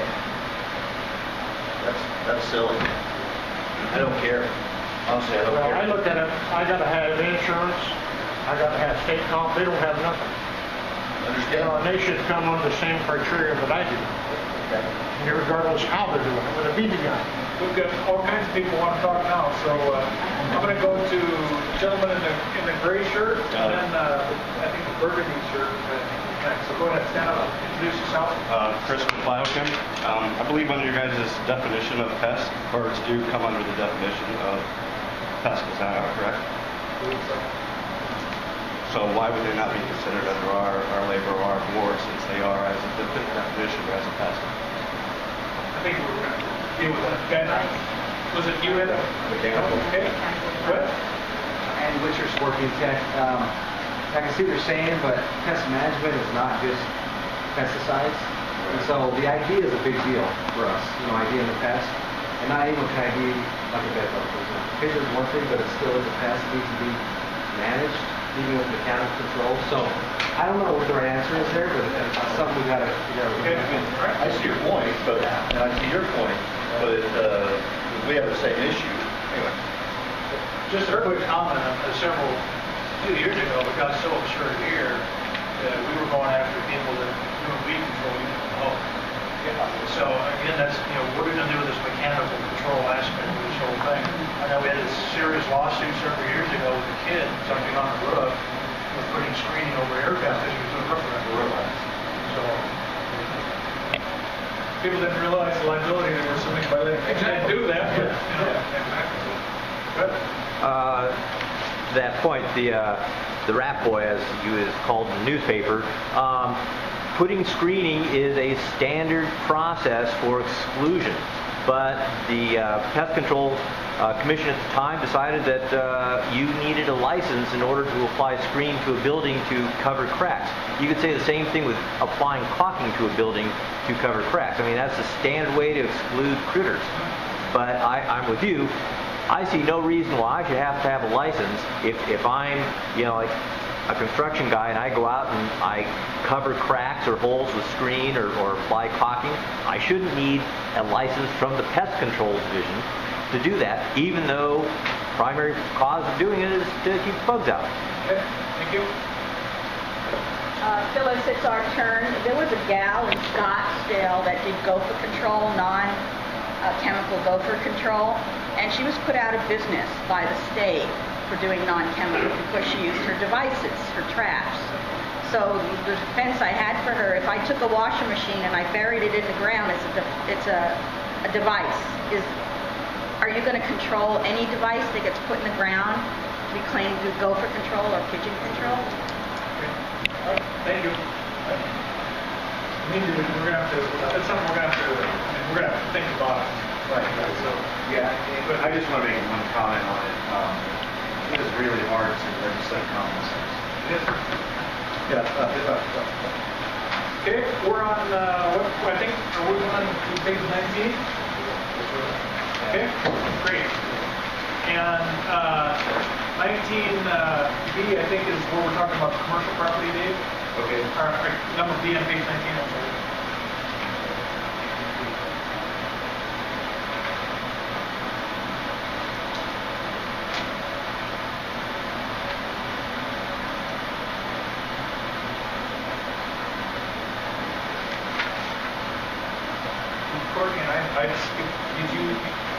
No, I had a comment on the last page, but you all already addressed it. David's reading. In all the discussion, Okay. so. I'm sorry about that. No, no problem. So, Lady in Gold, Lady in Gold, you're not running. Shannon McCoy, Pest Control. Where B is relating to commercial property, Shannon, would you stand up? if our intention is to protect the consumer and it's a commercial property, people are coming on that property unaware of what's being applied, why would we allow a business owner to regulate their own chemical use? The only thing that we're not requiring them to do is it's a difference in their business license. They still have to have a QP, they still have to have insurance. It's just the business license that we're giving them the break-in. And that goes back to our recommendation that maybe this is better suited to go under 33512 as an exemption to the business license as opposed to an exemption to licensure. Okay. The question I have on this then is that, sorry, Andy with Which Working Tech, does this mean that an apartment owner can apply insecticides at the apartment or no? A person could apply in an apartment complex if they had a qualified party, they had the insurance, and they were only going to apply in that apartment. It gives them a break on the business license. That's the only difference. Go ahead, Dave. Once they do that, aren't they in the business of investment? They're not for hire. I disagree with you. If we have a management company running a property for the Jack Peterson Foundation, and they get paid a fee to manage that property, and under this rule, they use those people, and then they charge Jack Peterson the fee, they are in the business of structural investment. I would agree if Jack Peterson is doing that, he's not in the business. But if that management company is doing it, they are in the business. They are a for-profit company. What's that? A management company would not be an employee of the owner. This applies to the owner who has the exemption, not an independent contractor that the owner hires. How do we, I think that's kind of a sticky, I mean, we've had some issues with that. How do we determine whether they're an employee or not? That's, I'm going to throw some questions. I mean, I don't know if there's an easy answer to that. You know, are they a contractor or are they an employee? I guess you have a W-2 for an employee. The IRS has a very strict definition of what an employee is. But again, I think if that person is hiring a person, say it's the Jack Peterson Foundation has a very large property and they have 5 people doing pest control full time, they are in the business of structural pests. I really struggle with that. So what you're saying is you think they should have a business license? Why would they be treated any different than a company in business? The only difference is they're not in business. Seriously, Will Russo, I see your point. I don't mean to, I think we're kind of splitting hairs a little bit, but I think this addresses some of the comments and concerns that we've heard about people not being able to treat their own property. It requires them to do all of the technical things, if you will, that everyone else has to do, but it just allows them to treat their own property. Unless I'm missing something. Let's start. Okay. Jimmy Fox again. 2 things to my list. One, again, that the golf courses, a lot of them qualify as owner occupied. Yes. Right. But right now we require them to have a business license and a QP. So what do we do with that? Then I think part of the reason for the business license is also pesticide storage. Anybody that sells or stores it requires to have a business license. So I don't know where that falls in regards to that. And then with this new certified, qualified applicator license, yes, where does that fall now? Because the QP is supposed to be attached to a business license. Where does that fall?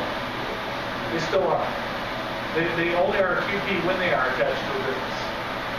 Right, but now under a residential or commercial property that doesn't have a business license, where's that QP attached? Well, actually, it's...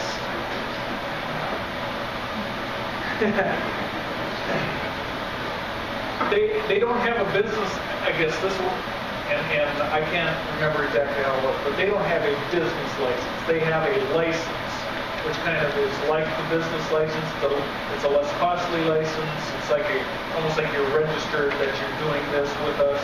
And so there is some, it still goes that same way. It follows that same track, only it's not called a business license. In my mind, that's how it's working. And it may not be clear. Okay. Yeah. Just curious. Yeah. So yeah. Okay. Dave, and then go ahead. Okay. Dave Burns.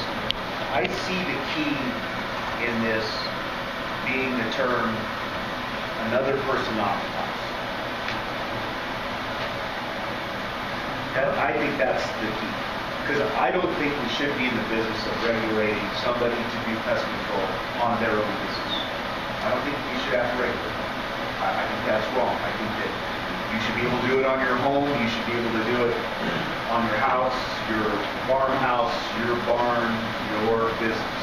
I think you should. I think the key is when other people occupy, then we run into the whole business and structural pest and the public safety issues. I don't think somebody should be able to apply pesticides in which somebody else is involved, and if they're occupied, they are involved, without being licensed. So I see the real kicker as a person occupied. But the only thing is they don't have a business license. Yeah. They are licensed. They are licensed. But they're not licensed to the extent of being in business. Right. So there's Henry. Henry Schneider with International Accommodations. Again, because of the way this is structured, you get yourself mired into a lot of logical dead ends. And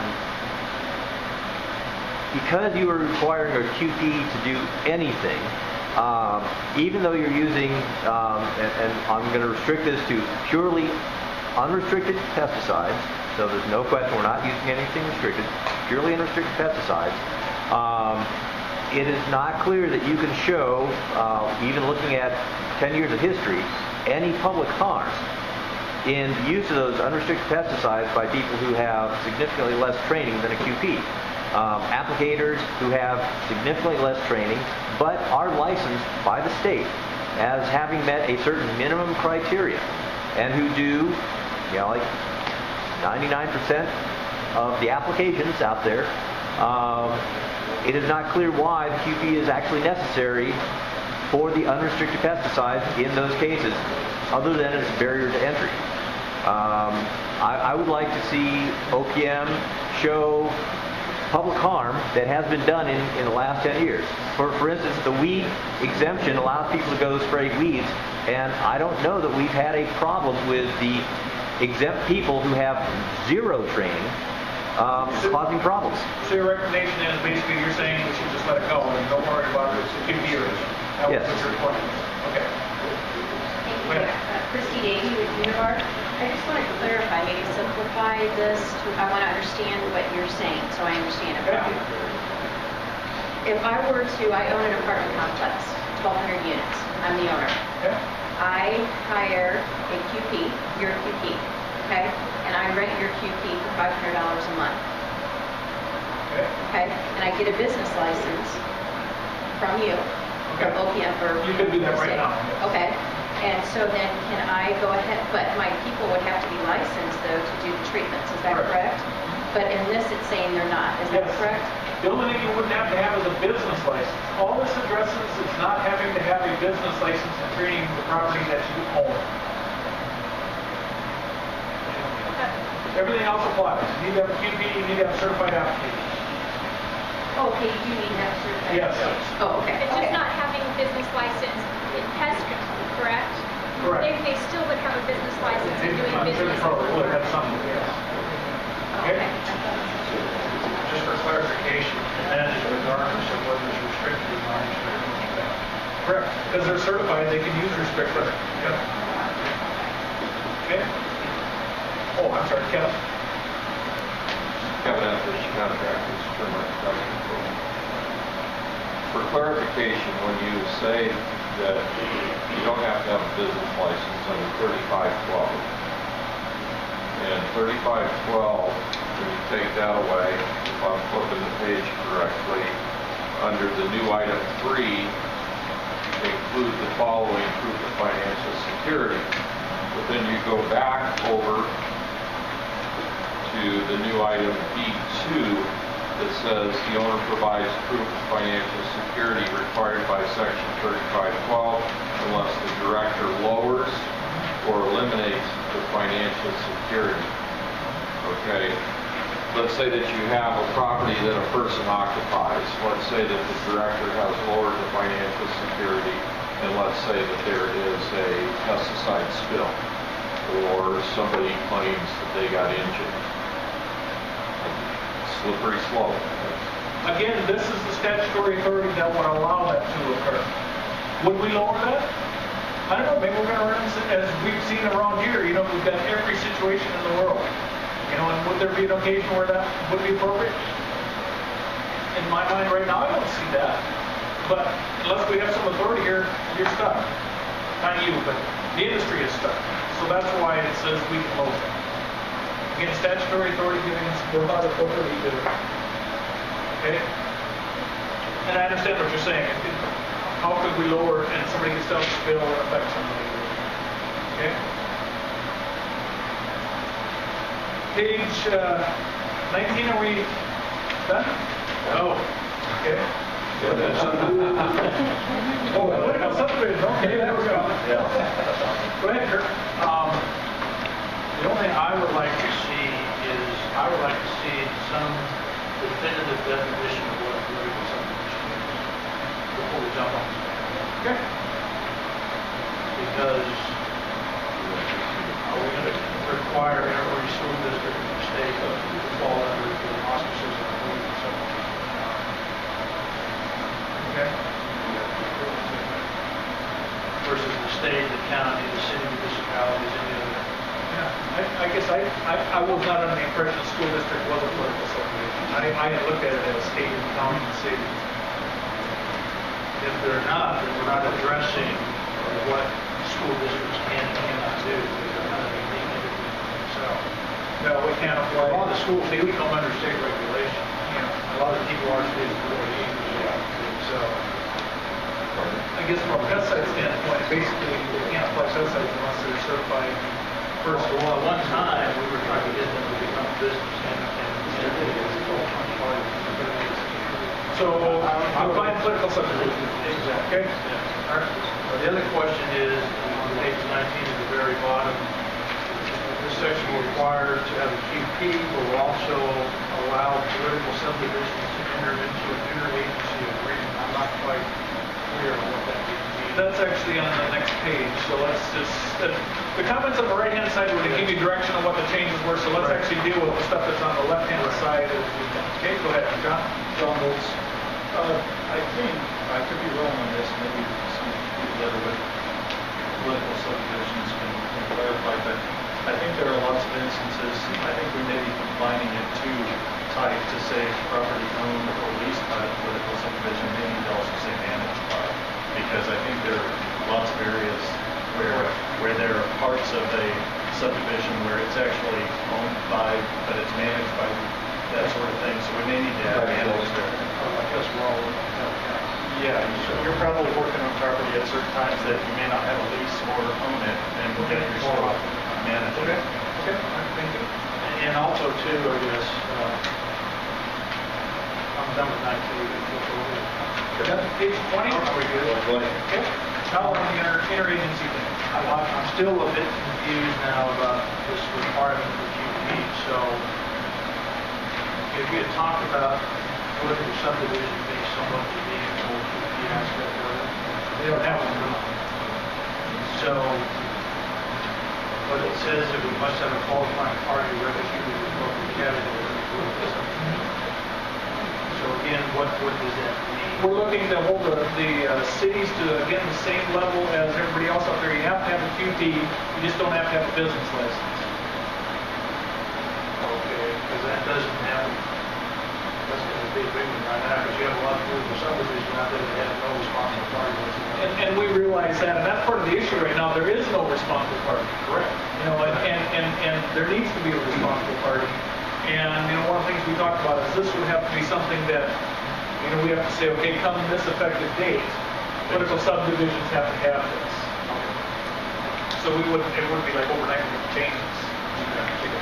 Okay, and section B, this intergovernmental service agreement, are we talking, let's just take Maricopa County, for instance. We have MCDOT, Department of Transportation, we have flood control, and we have vector control. So I got three different divisions of departments that actually do pest control. So we're saying that the county can have one QP that would be responsible for all three different departments?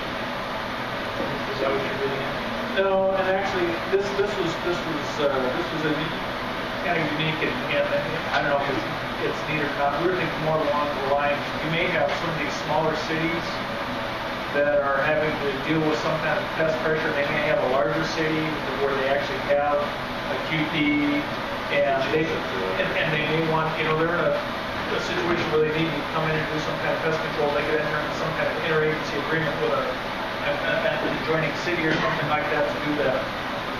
And see, I'm a bit concerned too, as the golf industry has been doing this for a long time, is they rent a QP. One guy represents a number of different golf courses. I don't want to see one QP representing every major city in Maricopa County. I think each individual political entity needs to have its own unique QP associated with it. So what you're talking about basically is in the branch office. Yeah, this sort of, I see where you're coming from. But I will, Russo, I see your point though. I don't want all those entities for Maricopa County to be able to have one QP. That's way too big for one person to be responsible for. I agree. But I see his point that if you've got a couple of small school districts or a couple of small towns that are adjacent to a big one, then they ought to be able to do an IGA. So I'm open to suggestions on how to limit it, but you raise a good point. Maybe we should limit the number or something, too. It could be limited, and exactly, it wouldn't be done in the rules, but if we could limit the number of... I think it should be limited, I agree with you. I'm sorry, Jimmy Fossey, is there any limit to how many applicators, certified applicators fall underneath one QP? Robert, do you want to... And one's on City of Phoenix, had over 250 employees, or 250 licensed applicators, and one qualified voter. When the need for political subdivisions let those go away, City of Phoenix let it go away, now they have 250 some odd applicators and no qualified. Nobody's responsible. That's They went the wrong direction there. There's a lot of people in it. Yeah. Okay. Right. Two items. Didn't the state legislature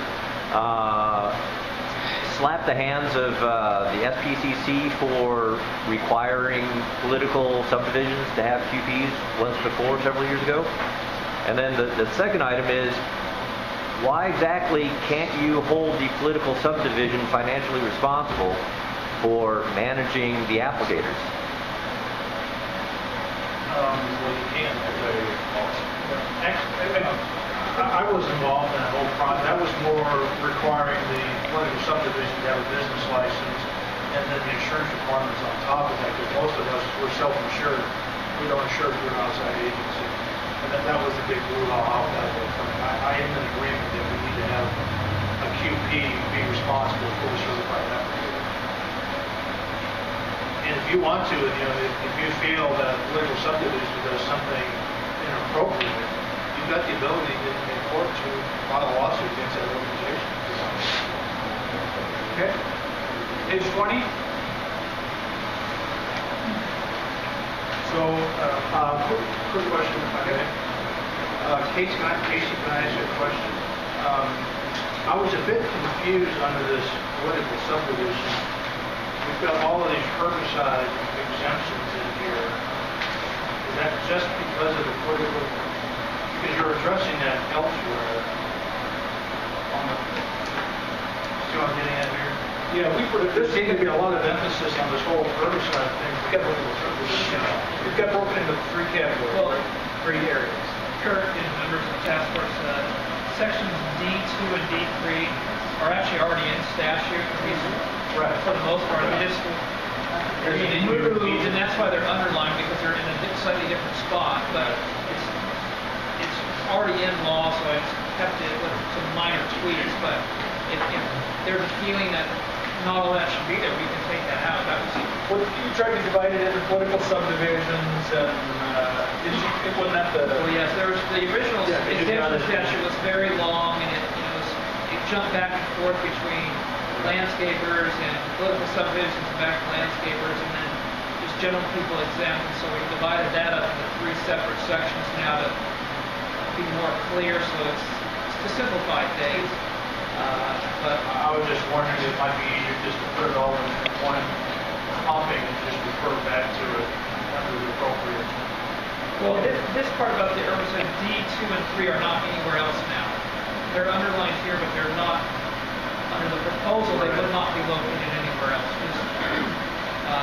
Just here, although there is similar but slightly different provision with respect to landscapers and weed control. Because the 90 days of the schools are addressed elsewhere as well. So that was my only comment. All right, anything else on page 20? Henry? To the point, please. I'm trying to push along here. All right. Speaking of the exemption, which we were just discussing here, why shouldn't that exemption apply to everybody? Why should it be restricted to only the yard guys and the political subdivisions? I mean, as long as everybody meets the letter of the exemption, the restriction on how much you can apply, the fact that it's incidental to what you normally do, why shouldn't anybody be able to use that exemption, including a termite control company, if that's what they want to do? Okay, thank you. Page 21.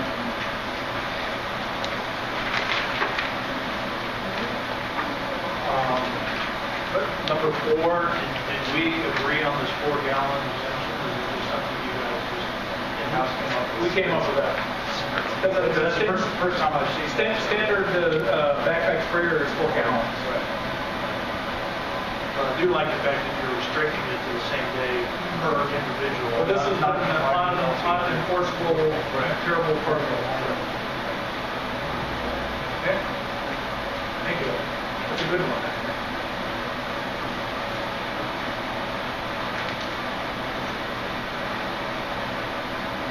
I think page 4. On the 21, I'm going to pull it 10. Sorry. Okay, go ahead. The 25 pounds of non-liquid, it refers back to the 4 gallons in a day. Because certain stuff is going to use, 25 pounds, put it with water, is going to be a lot more than 4 gallons. So it's appropriate, it falls back to the 4 gallons of mixture. Because you can use 1 pound of dry. It's going to need a lot more than 4 gallons of water. That's a good point, because is that 25 pounds of active or 25 pounds of formulated? We were thinking like the granular material. Yeah, you got you got 1 pound of compass, that does an acre. It's more than 4 gallons of water. Should we use the term granular? You probably should make it clear that you're not mixing it. I think that's what Bill's talking about. Bill's talking about taking the concentrate and diluting it. I think you guys were getting at it 2 different things. You've got to make that clear. Because he's right, 25 pounds of... 25 pounds, they don't use 25 pounds in a day. Wear You out could use, oh yeah, that backpack would fill one set of count. We know who uses it. Okay, all right. Phyllis? There are some. Phyllis, it's our turn. Question on the exemption, page 20. I don't see why the exemption cannot be broadened to include all business licenses in the weed control industry. The same thing Henry said? Same thing Henry said. I'd like to hear an answer. Well, I'm not going to give you an answer right now. Okay. I mean, I've heard what you said, and I've made a note of that. We'll take that into consideration as we move forward. Okay? understand that? Okay. 22.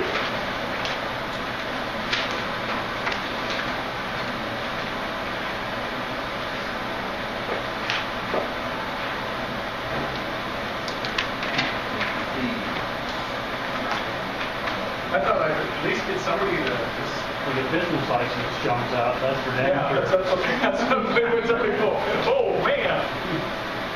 But again, these are the caps that it could go to. And again, looking at if we get a tiered business license, we wanted to make sure we had room to deal with that. So that's why it's at 100, 5,000 or 5,000. That's an annual fee of $5,000. I mean, it's the upper limit. Yeah. Don't you think the legislature will react negatively to that? Not if you guys don't. Oh, well, I think there may be. John Bolts, actually, right now, the director has sole authority to raise it to whatever he'd like on most cases. So the legislature actually recently has gone the other direction, just turning. We're lucky we have a bunch of good directors in the state. So. And actually, that's a good point, John. They have, because of with the general fund shortages, they have been given agency directors the ability to raise fees, and they actually may not scare the crap out of them just because they go, good, I'm not going to have to deal with this again because it's here. So, I don't know. One other question. Casey, Section A, the director shall establish a collective that may not exceed the following amounts per year. So does that give him the discretion to change those limits every annually then? So he's not locked into that ceiling. Yeah, these are just the maximum Per year. Kurt, the statute would have a permanent maximum amount. Rules would establish the actual amount, which would be up to the maximum, but never exceeding the maximum. Oh, okay. So we would actually have to go through and change the rule to change what the amount is. Okay. If you want to charge more than this, you have to change the statute. That's how we want to point it out. We don't want to. Dave Burns. I don't understand why all the fees are crossed out. Is there not going to be a maximum fee for the new those? So for instance, a qualified party fee. They're on the next page. Yeah, because you don't have the qualifying party, but the qualifying applicator. Next page. And Yep, I'm good. I think we covered them. You didn't say turn the page. We're sticking to the point. Okay, anything else on page 22? You have to run. Okay. And we're going to be done by 12:40 at the latest because this is leave for meeting. So, page 23.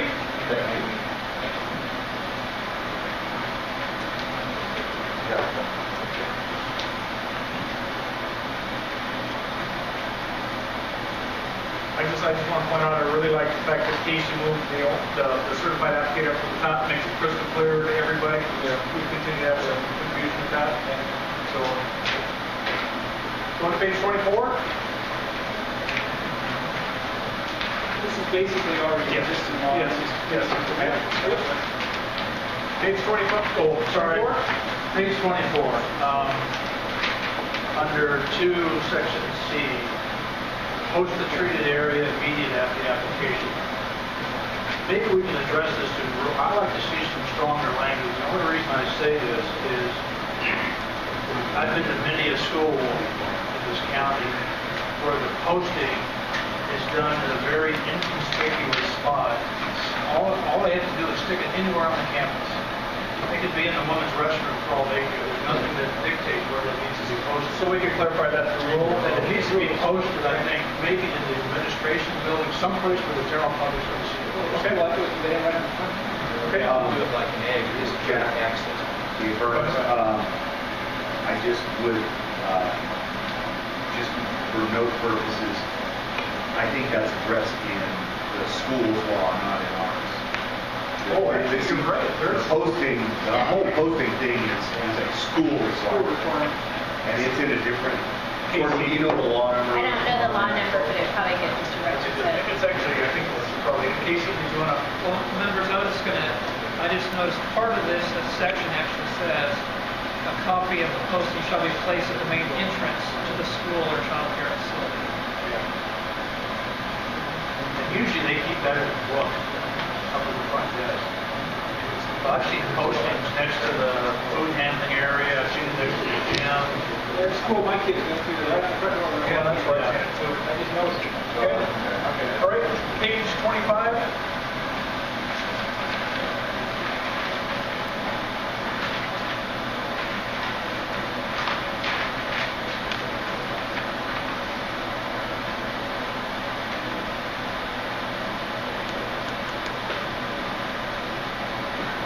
Page 26. Sorry, jump in there, Kirk. Page 25, number 6, personal repellents.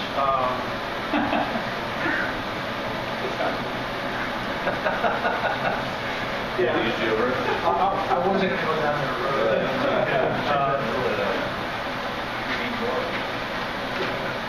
There's going to be a whole slew of repellents coming on the market soon that will be classified as insect control products. I don't know if we need to want to limit that or not. It is a personal. So, oh, that's right. Yeah, that's right. Yeah, excuse me. Yeah. So what are you saying? I'm not following what you're. I don't know what I'm saying. Are you thinking personal repellents isn't broad enough? Or it's too broad? Or I don't really know what a personal repellent means. Is this a repellent that there's going to be repellents available that actually be used for insect control that can be applied as a surface spray, aerial application, these sorts of things. Is that a personal repellent? Or we're just talking about something that's applied to the individual body? My guess is it will also say it'll have a control statement on the label. I would consider that a repellent then. I guess I'm looking at mosquito spray to keep the bugs off. There's going to be a change in the way repellents are classified as insecticide. That's coming down the pipe. So think about it. Yeah, let's think about it. Yeah. You think about it. Okay. Makes my head hurt. Thank you. Okay. Page 26. Go ahead. 3, assess a penalty not to exceed $100 per form for failing to submit the required Form P within 30 calendar days. I just have trouble with penalties because, again, it's really hard to legislate common sense. I mean, we do a large amount of TARP forms filed, and we audit regularly, and we find mistakes. We find that form sitting on somebody's desk because it's not finished yet. There's something that somebody needed to make a phone call, and 30 days later we find this form, and we're like, hey, how come this isn't filed? I'm waiting for the person to call me, or they live in South Egypt, and they're not. I have a problem with charging people penalties when it's self-audited and they find it and the intent wasn't to defraud. I just struggle with that.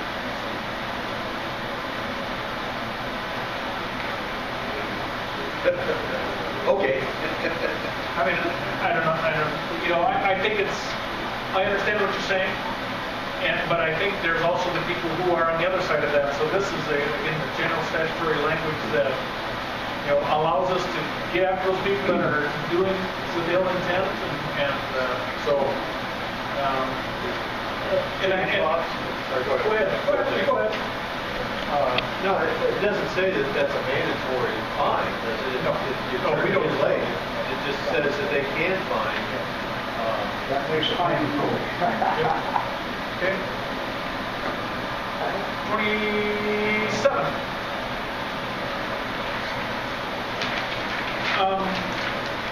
I guess I just need to. I just have a note in here that we still need a little bit of work on the wood destroying organism, wood destroying inspection. Just so you know that we still have to work on that and try to get this working right. Because I was looking at it more as a wood destroying organism category with like subs underneath it, and we have, right now, it's all separate categories because we have the folks that just do the inspections, and we have the lady here who was last week or last month who was concerned, and again, what my thought is that I'd like to have this dual track here. These people that go through the Board of Technical Review, is that it? Board of Technical Registration, that are doing these home inspections. They go in there and they can do everything except they can't say, well, that's termite damage. They can say there's something here that looks like it, smells like it, tastes like it, but I can't say it is. And then we got people who go under ours and they can say that it is. And I'm not. In my mind, I think they both know what they're doing, but do we need to make them fall under us as well if that's just what they're doing? And I know there's some heated discussion both ways on this, and we need to still. Internally, we haven't come to an agreement on that, and I know, Dave, you and I had a conversation about this, and you think they should. Yes, I do. And these guys here are saying they think they should, and I don't think they should. And Jack, I just, to that comment, if you look at it the other way, if you're going to go in the home inspection business, you're gonna do over 100 inspections with somebody checking you. You're gonna have somebody. You're gonna have to show you know what you're doing and be licensed in order to do their work. I don't see why it's if they want to do the work, I have no problem with them doing it. But you know what? You got to compete fairly with everybody that's doing that same work. See, I look at this as just such a small portion of what they do. They do this. They're looking at your electrical, and they're looking at your plumbing, and they're looking at this too. And I looked at it from the standpoint they say. I looked at it as a business opportunity for you guys. And I looked at it saying, yeah, I've got. It looks like you got termites, and if you got termites, here's XYZ company that you might want to call to take care of this problem. They're not allowed to do that. They aren't? Oh, really? Oh. Why not? They can't identify. They can't say that it's a termite. Go ahead. Kevin. Yeah, I'm licensed by the Board of Technical Registration. I'm a home inspector, but I'm inactive right now. Okay. When I took that test, there wasn't anything on there about termite behavior, insect behavior, ID, etc. And Mr. Burns is correct. As a home inspector, they consider it to be unethical for you to start to refer work, because you could then say, you know what, the HVAC is broken, and I've got my buddy at Acme Heating, and okay, that makes sense. I appreciate that. I appreciate that explanation. But as far as the building inspector is concerned, his primary determination is whether there is damage to the structure. He doesn't really care whether it's termites or whether it's beetles, whether it's ants or whether it's something else, or whether it's mold, fungus. His assessment is the building in structural shape? Does it have physical, mechanical damage to it? You don't need a lot of knowledge about the insects to determine whether or not there's damage present. What you need to do is have a good structural integrity background on buildings. And if that's the case, they don't need to be licensed by us. Exactly. They're just saying there's damage, and they currently don't need to be licensed by us. And that's what the lady last month was saying, that her husband was doing something he couldn't say it was termites or something, so he had to be licensed by us. So that's Dave Burns, I think the previous issue that the lady had, and that I've heard a couple of times, is they want to be in the WDI business. They want to make money doing termite reports for real estate. I don't see why they would have to be any less qualified or licensed than we. They want to do that for a profit. It wasn't a situation that they're looking at damage and saying, hey, there's termite damage in the base floors, because a lot of those guys have engineering degrees, and they are very qualified to say there is insect damage here and you should have this structurally tested or whatever. They are very qualified for that. And in most cases, we're not. I'm not qualified to tell you whether a structure is structurally sound or not. I don't have an engineering. I can tell you if there's termites or if we're destroying insects, and I'm qualified to do that, but Okay, all right. two different things. Okay. Kurt? Back to page 27 under section E, I'll throw this out to President David. Would you let somebody with only 5 hours of training go out to a treatment below what you're doing?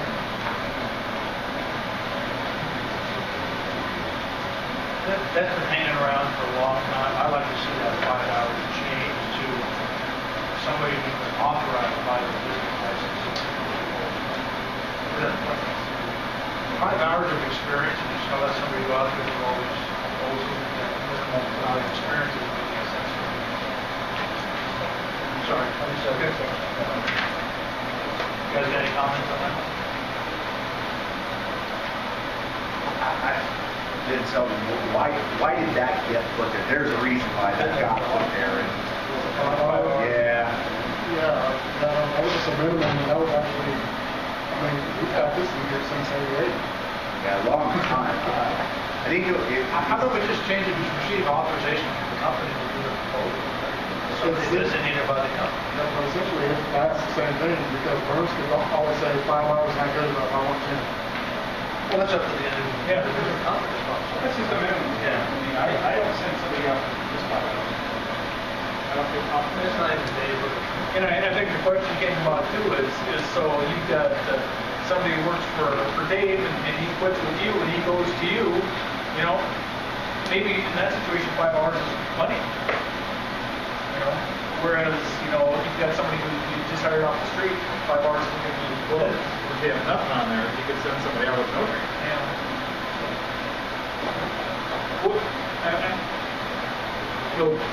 Okay. Page 28.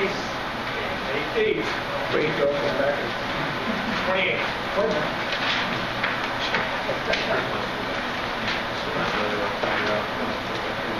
Well, that's my, it was my stapling issue, sorry. Page 28. Dave Burns, I just like clarification on D. Maybe it was because I was getting, it was getting late and I was trying to go through this. I don't really understand what the intent was for 28.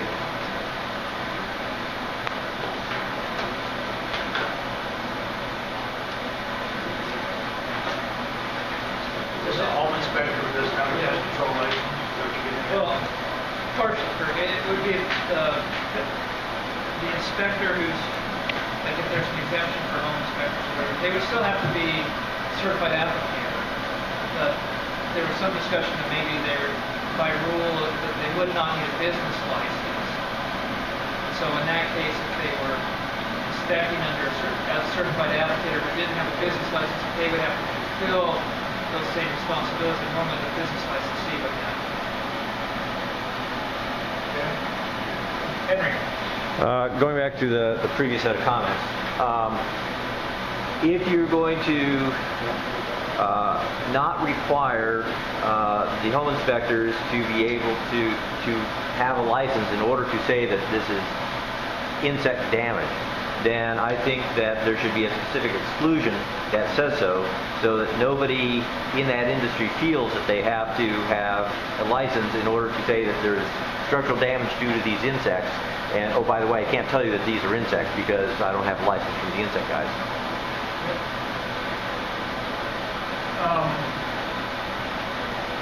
Page 29? 28. Jump right in there, Kurt. He's still on 27. Yeah. Under Article 4, Regulations, number 1, a person shall not engage in the business of pest. Should we add an exclusion to that except for those that come under 3517? Or is that just redundant? We're not requiring political subdivisions to do pest control and have business license. Okay. Okay. Page 29.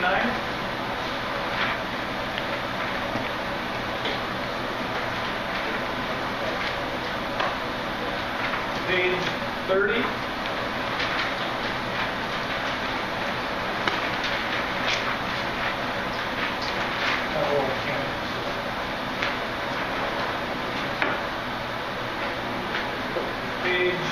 31? Red? Back up to, yeah, 17. I'm not sure I really like the language of when an employee of a business licensee is present. Not all employees in my company have the ability to get you where you need to be if you're going to do an inspection. There are a very limited number of keys to our camera. And if you walk in and said the receptionist, I'm here to do an inspection, she'd go, I don't have a key. Well, but the records are the same thing. If you walk in and again ask my receptionist for my WDI reports, they would go, that's not what their job is. Yeah. And I guess there's, or the branch manager, or usually somebody with some authority or responsibility. I just foresee an issue there. And when we talked about this, I asked some questions about this as well, and kind of along those lines. Vincent made the point basically that we're very good about ensuring that the right person is there. Really, the reason why this is proposed, I mean, all you folks that have business licenses or business licenses know that we generally call you. Sure. And this was proposed for those folks who don't return our calls, or if we send a 24-hour request, we say, you know what, we're not getting any return call from you. We're going to be here on such and such a day. So we send out a certified letter stating that. So then if we show up and then we still do not receive access to the records due to the history of non-cooperation, now we have the statute to follow as the authority for the violation. But compliance is going to continue to make those phone calls in order to schedule the allowance inspection. I think it gets to your common sense issue. If you're not to do, they need this to be able to get the bad actors.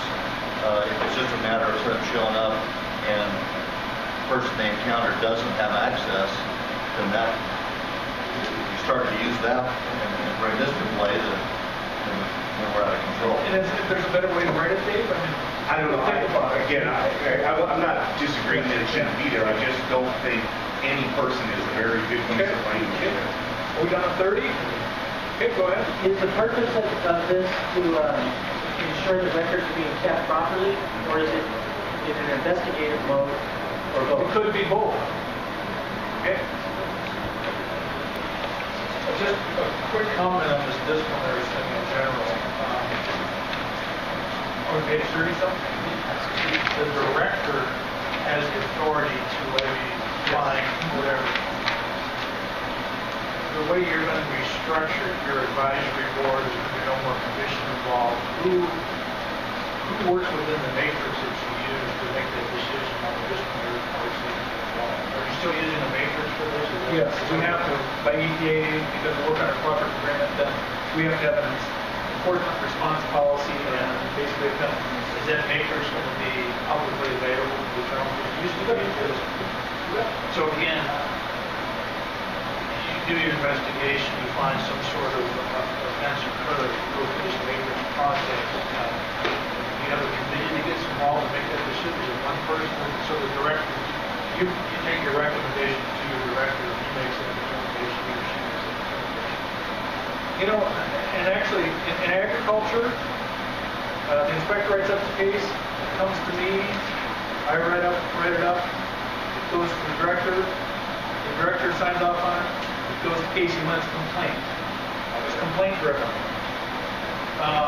OPM, we're doing that now too, right? Yeah.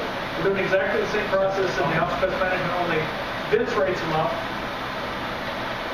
I sign off on them. Actually, we're not going down those, but they do go to Casey then for his review before in action. I guess I'm in that situation. He's like me. I'm like That's the second review. yes. I'm just curious how your system works. Okay, 31.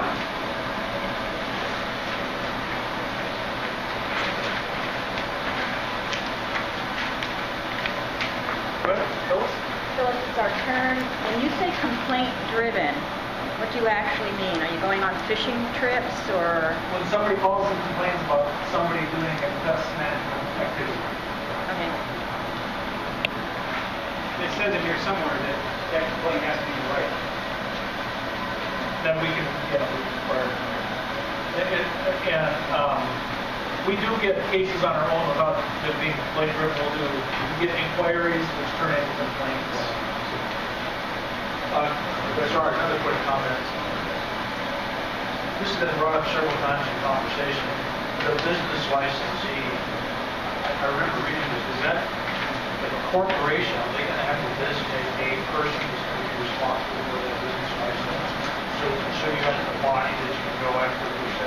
There's a part in the licensing requirements in here that actually talks about that. Yes. I remember. Yeah. It's no longer a company either as well as a corporation, so you can't find it. Now, is that person going to have to be reported to you? Yes. Similar to a certified applicant? Okay. 32? I should have said sorry. One other question. I think a lot of what's valid for the business license, you might consider moving that over to the QP for delivery subdivisions. Okay. If there is no business license in the commercial subdivision, I would like to maybe see some kind of language where the same standards are penalized on the same time. Okay, right. 33.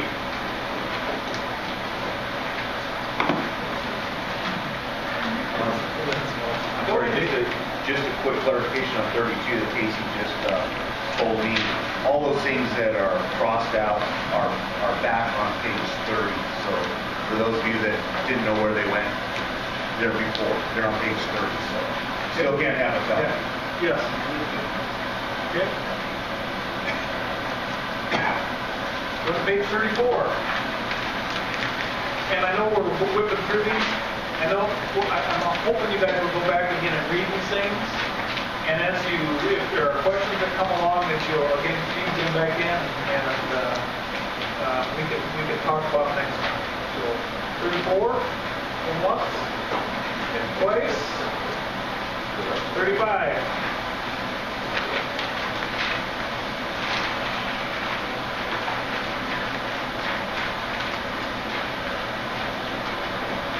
Going to 36. Quick question. I have to.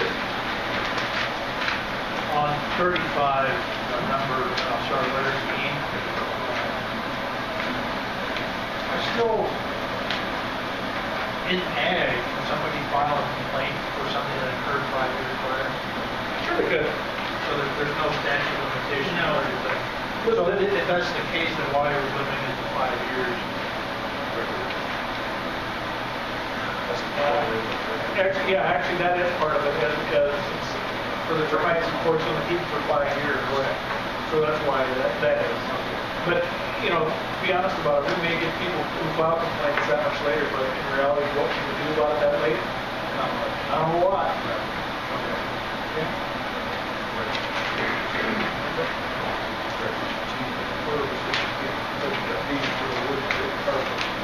Okay, 136.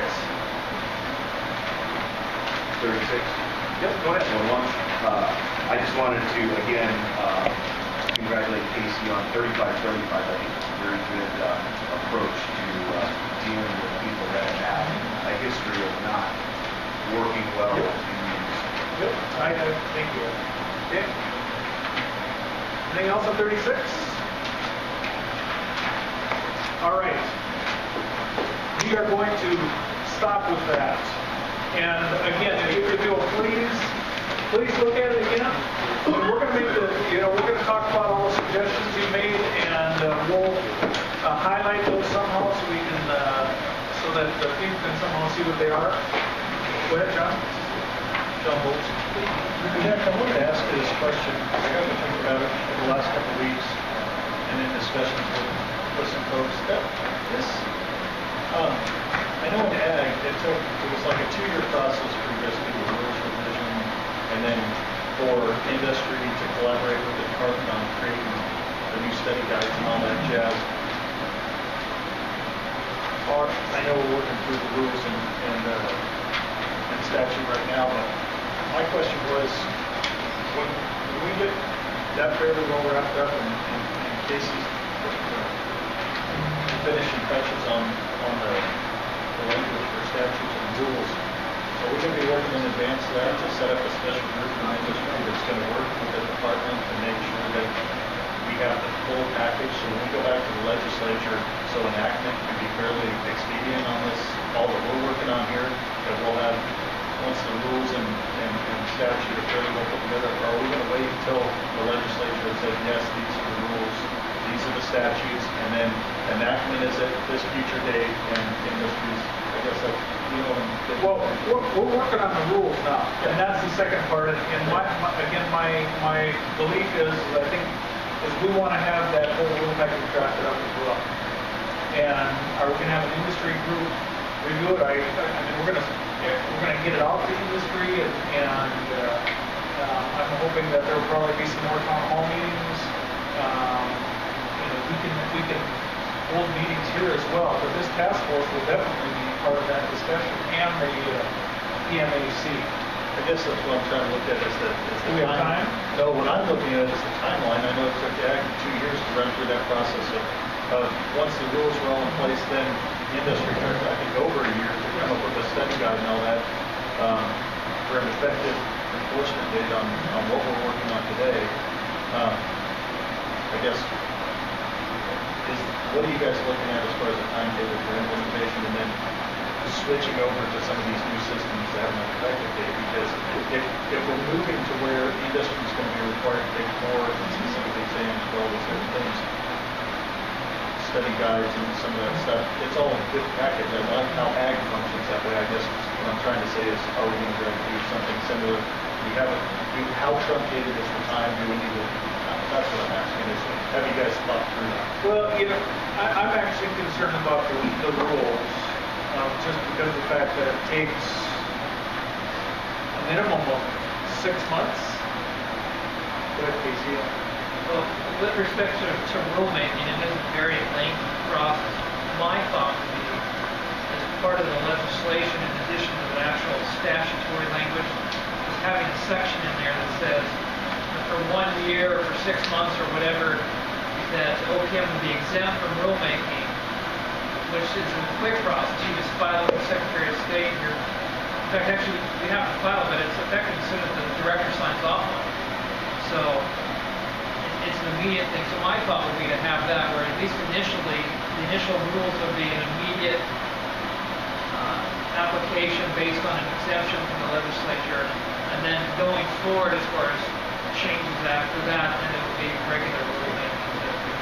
So if that's the process, and I'm great, whatever the process is, but if that's the process, should we be trying to, once we get a fairly solid rough draft where somebody can put it within the confines, I mean, are we going to try to do past, the study guides and all that process, how Ag has it set up works very, very well. It also bolsters, I think, the professionalism side of, well, it's not just you walk in and you take a test. Well, yeah, I'm going to take a test 3 or 4 times, I'm going to pass it. It's a good process. Yeah, I think from the category standpoint, something like that, things aren't changing. I think I heard in Tucson that we need to change some of the qualifying party exams and stuff like that. So that definitely will require an industry group to sit down and work through that. But we currently can do that now. I think we're set up to do that. So I don't think that's going to be an issue. But what I do think is going to be more time consuming is developing the new and improved stuff. Okay? So what's this you gave us? Oh, what's our homework? This I want you to read this, and this is one of my concerns. And I actually talked to Cole Lynn and talked to him about this just because it was concerned. And what this is one of the things that we want to do is it's just like when you have a doctor, they go through a residency program. We talk about we think that experience is a good thing, but what we were saying is, well, you get licensed for 2 years and you're good to go. And this is a requirement that says, as an employer, you have to provide information that says an employee worked for you and keep some records as to what they're actually doing. So if you'll please read this, we'll talk about it next time. The other, I'm sorry, but interrupt you. And this is the rules. The other. Yes. Okay. That's the licensing portion of the rules. So again, read that because we'll hop into that again next time as well. So. And you'll have record keeping on that. We'll have record keeping on the agenda. As asked. So. Okay. I'm going to. Just questions. Go ahead. Do you have a copy of that for the audience? Put it up on the web. Okay. Question. I just have one quick question about the second handout. These license categories, are these the new proposed ones? Yeah, the industrial and institutional pest management and the wood destroying organism management. Yes. Those follow federal. It's 429-102 license categories and scope of work on the second handout, page 1. Are they going to be the new categories? Are these going to be the new categories? Yes. Yes, they will be. Okay. Yes. Okay. Okay. If there's nothing else for the good of the group, I'm going to move on the agenda, which is into the call to the public. And Phil, I know you have to go, but I appreciate everybody's diligence in this. This was hard faster. Call to public, and again, we're going to limit you to a couple minutes. I didn't send off quite a bit, but if anybody has anything to bring to the group, perhaps if it's not on the agenda, we can't talk about it, but if it's something that we feel it should be on the agenda next time, we can do that. So open it up to anybody here.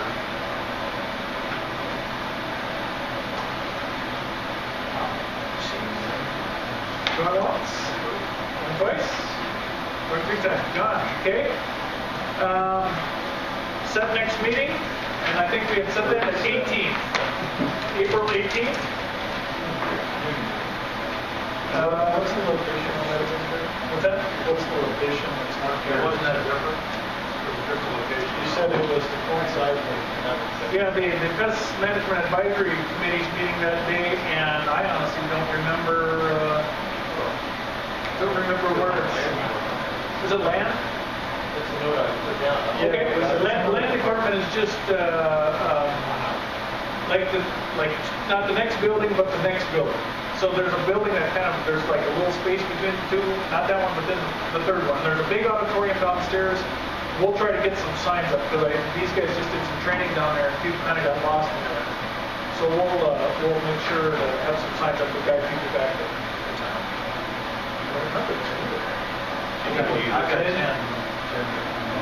I don't remember what the PMAC, if they were, Ken, do you remember?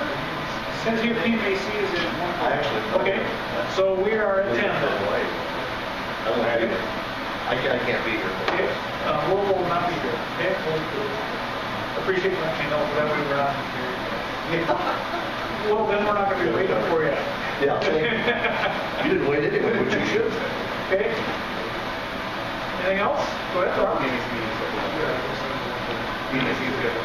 Okay. I just need to go morning or afternoon. That was my big thing because I want to make sure we're going to say this one's at 10, that one's at 7. So we're stuck with 18. There's no. I think we're set in stone on the 18. We want to do the 18th. That way, industry can come in and they can participate in both meetings. That's a good, really good way to do it. All right. Okay. If nothing else, is there anything else besides record keeping I need to make sure I put on the agenda next time? You can always send it to me, but I just wanted to give you that option. If not, thank you everybody for sitting here this entire time and have a great rest of the week. Thank you guys. Great job. Who's the guy in the green shirt over there? Will Rousseau? Will Rousseau.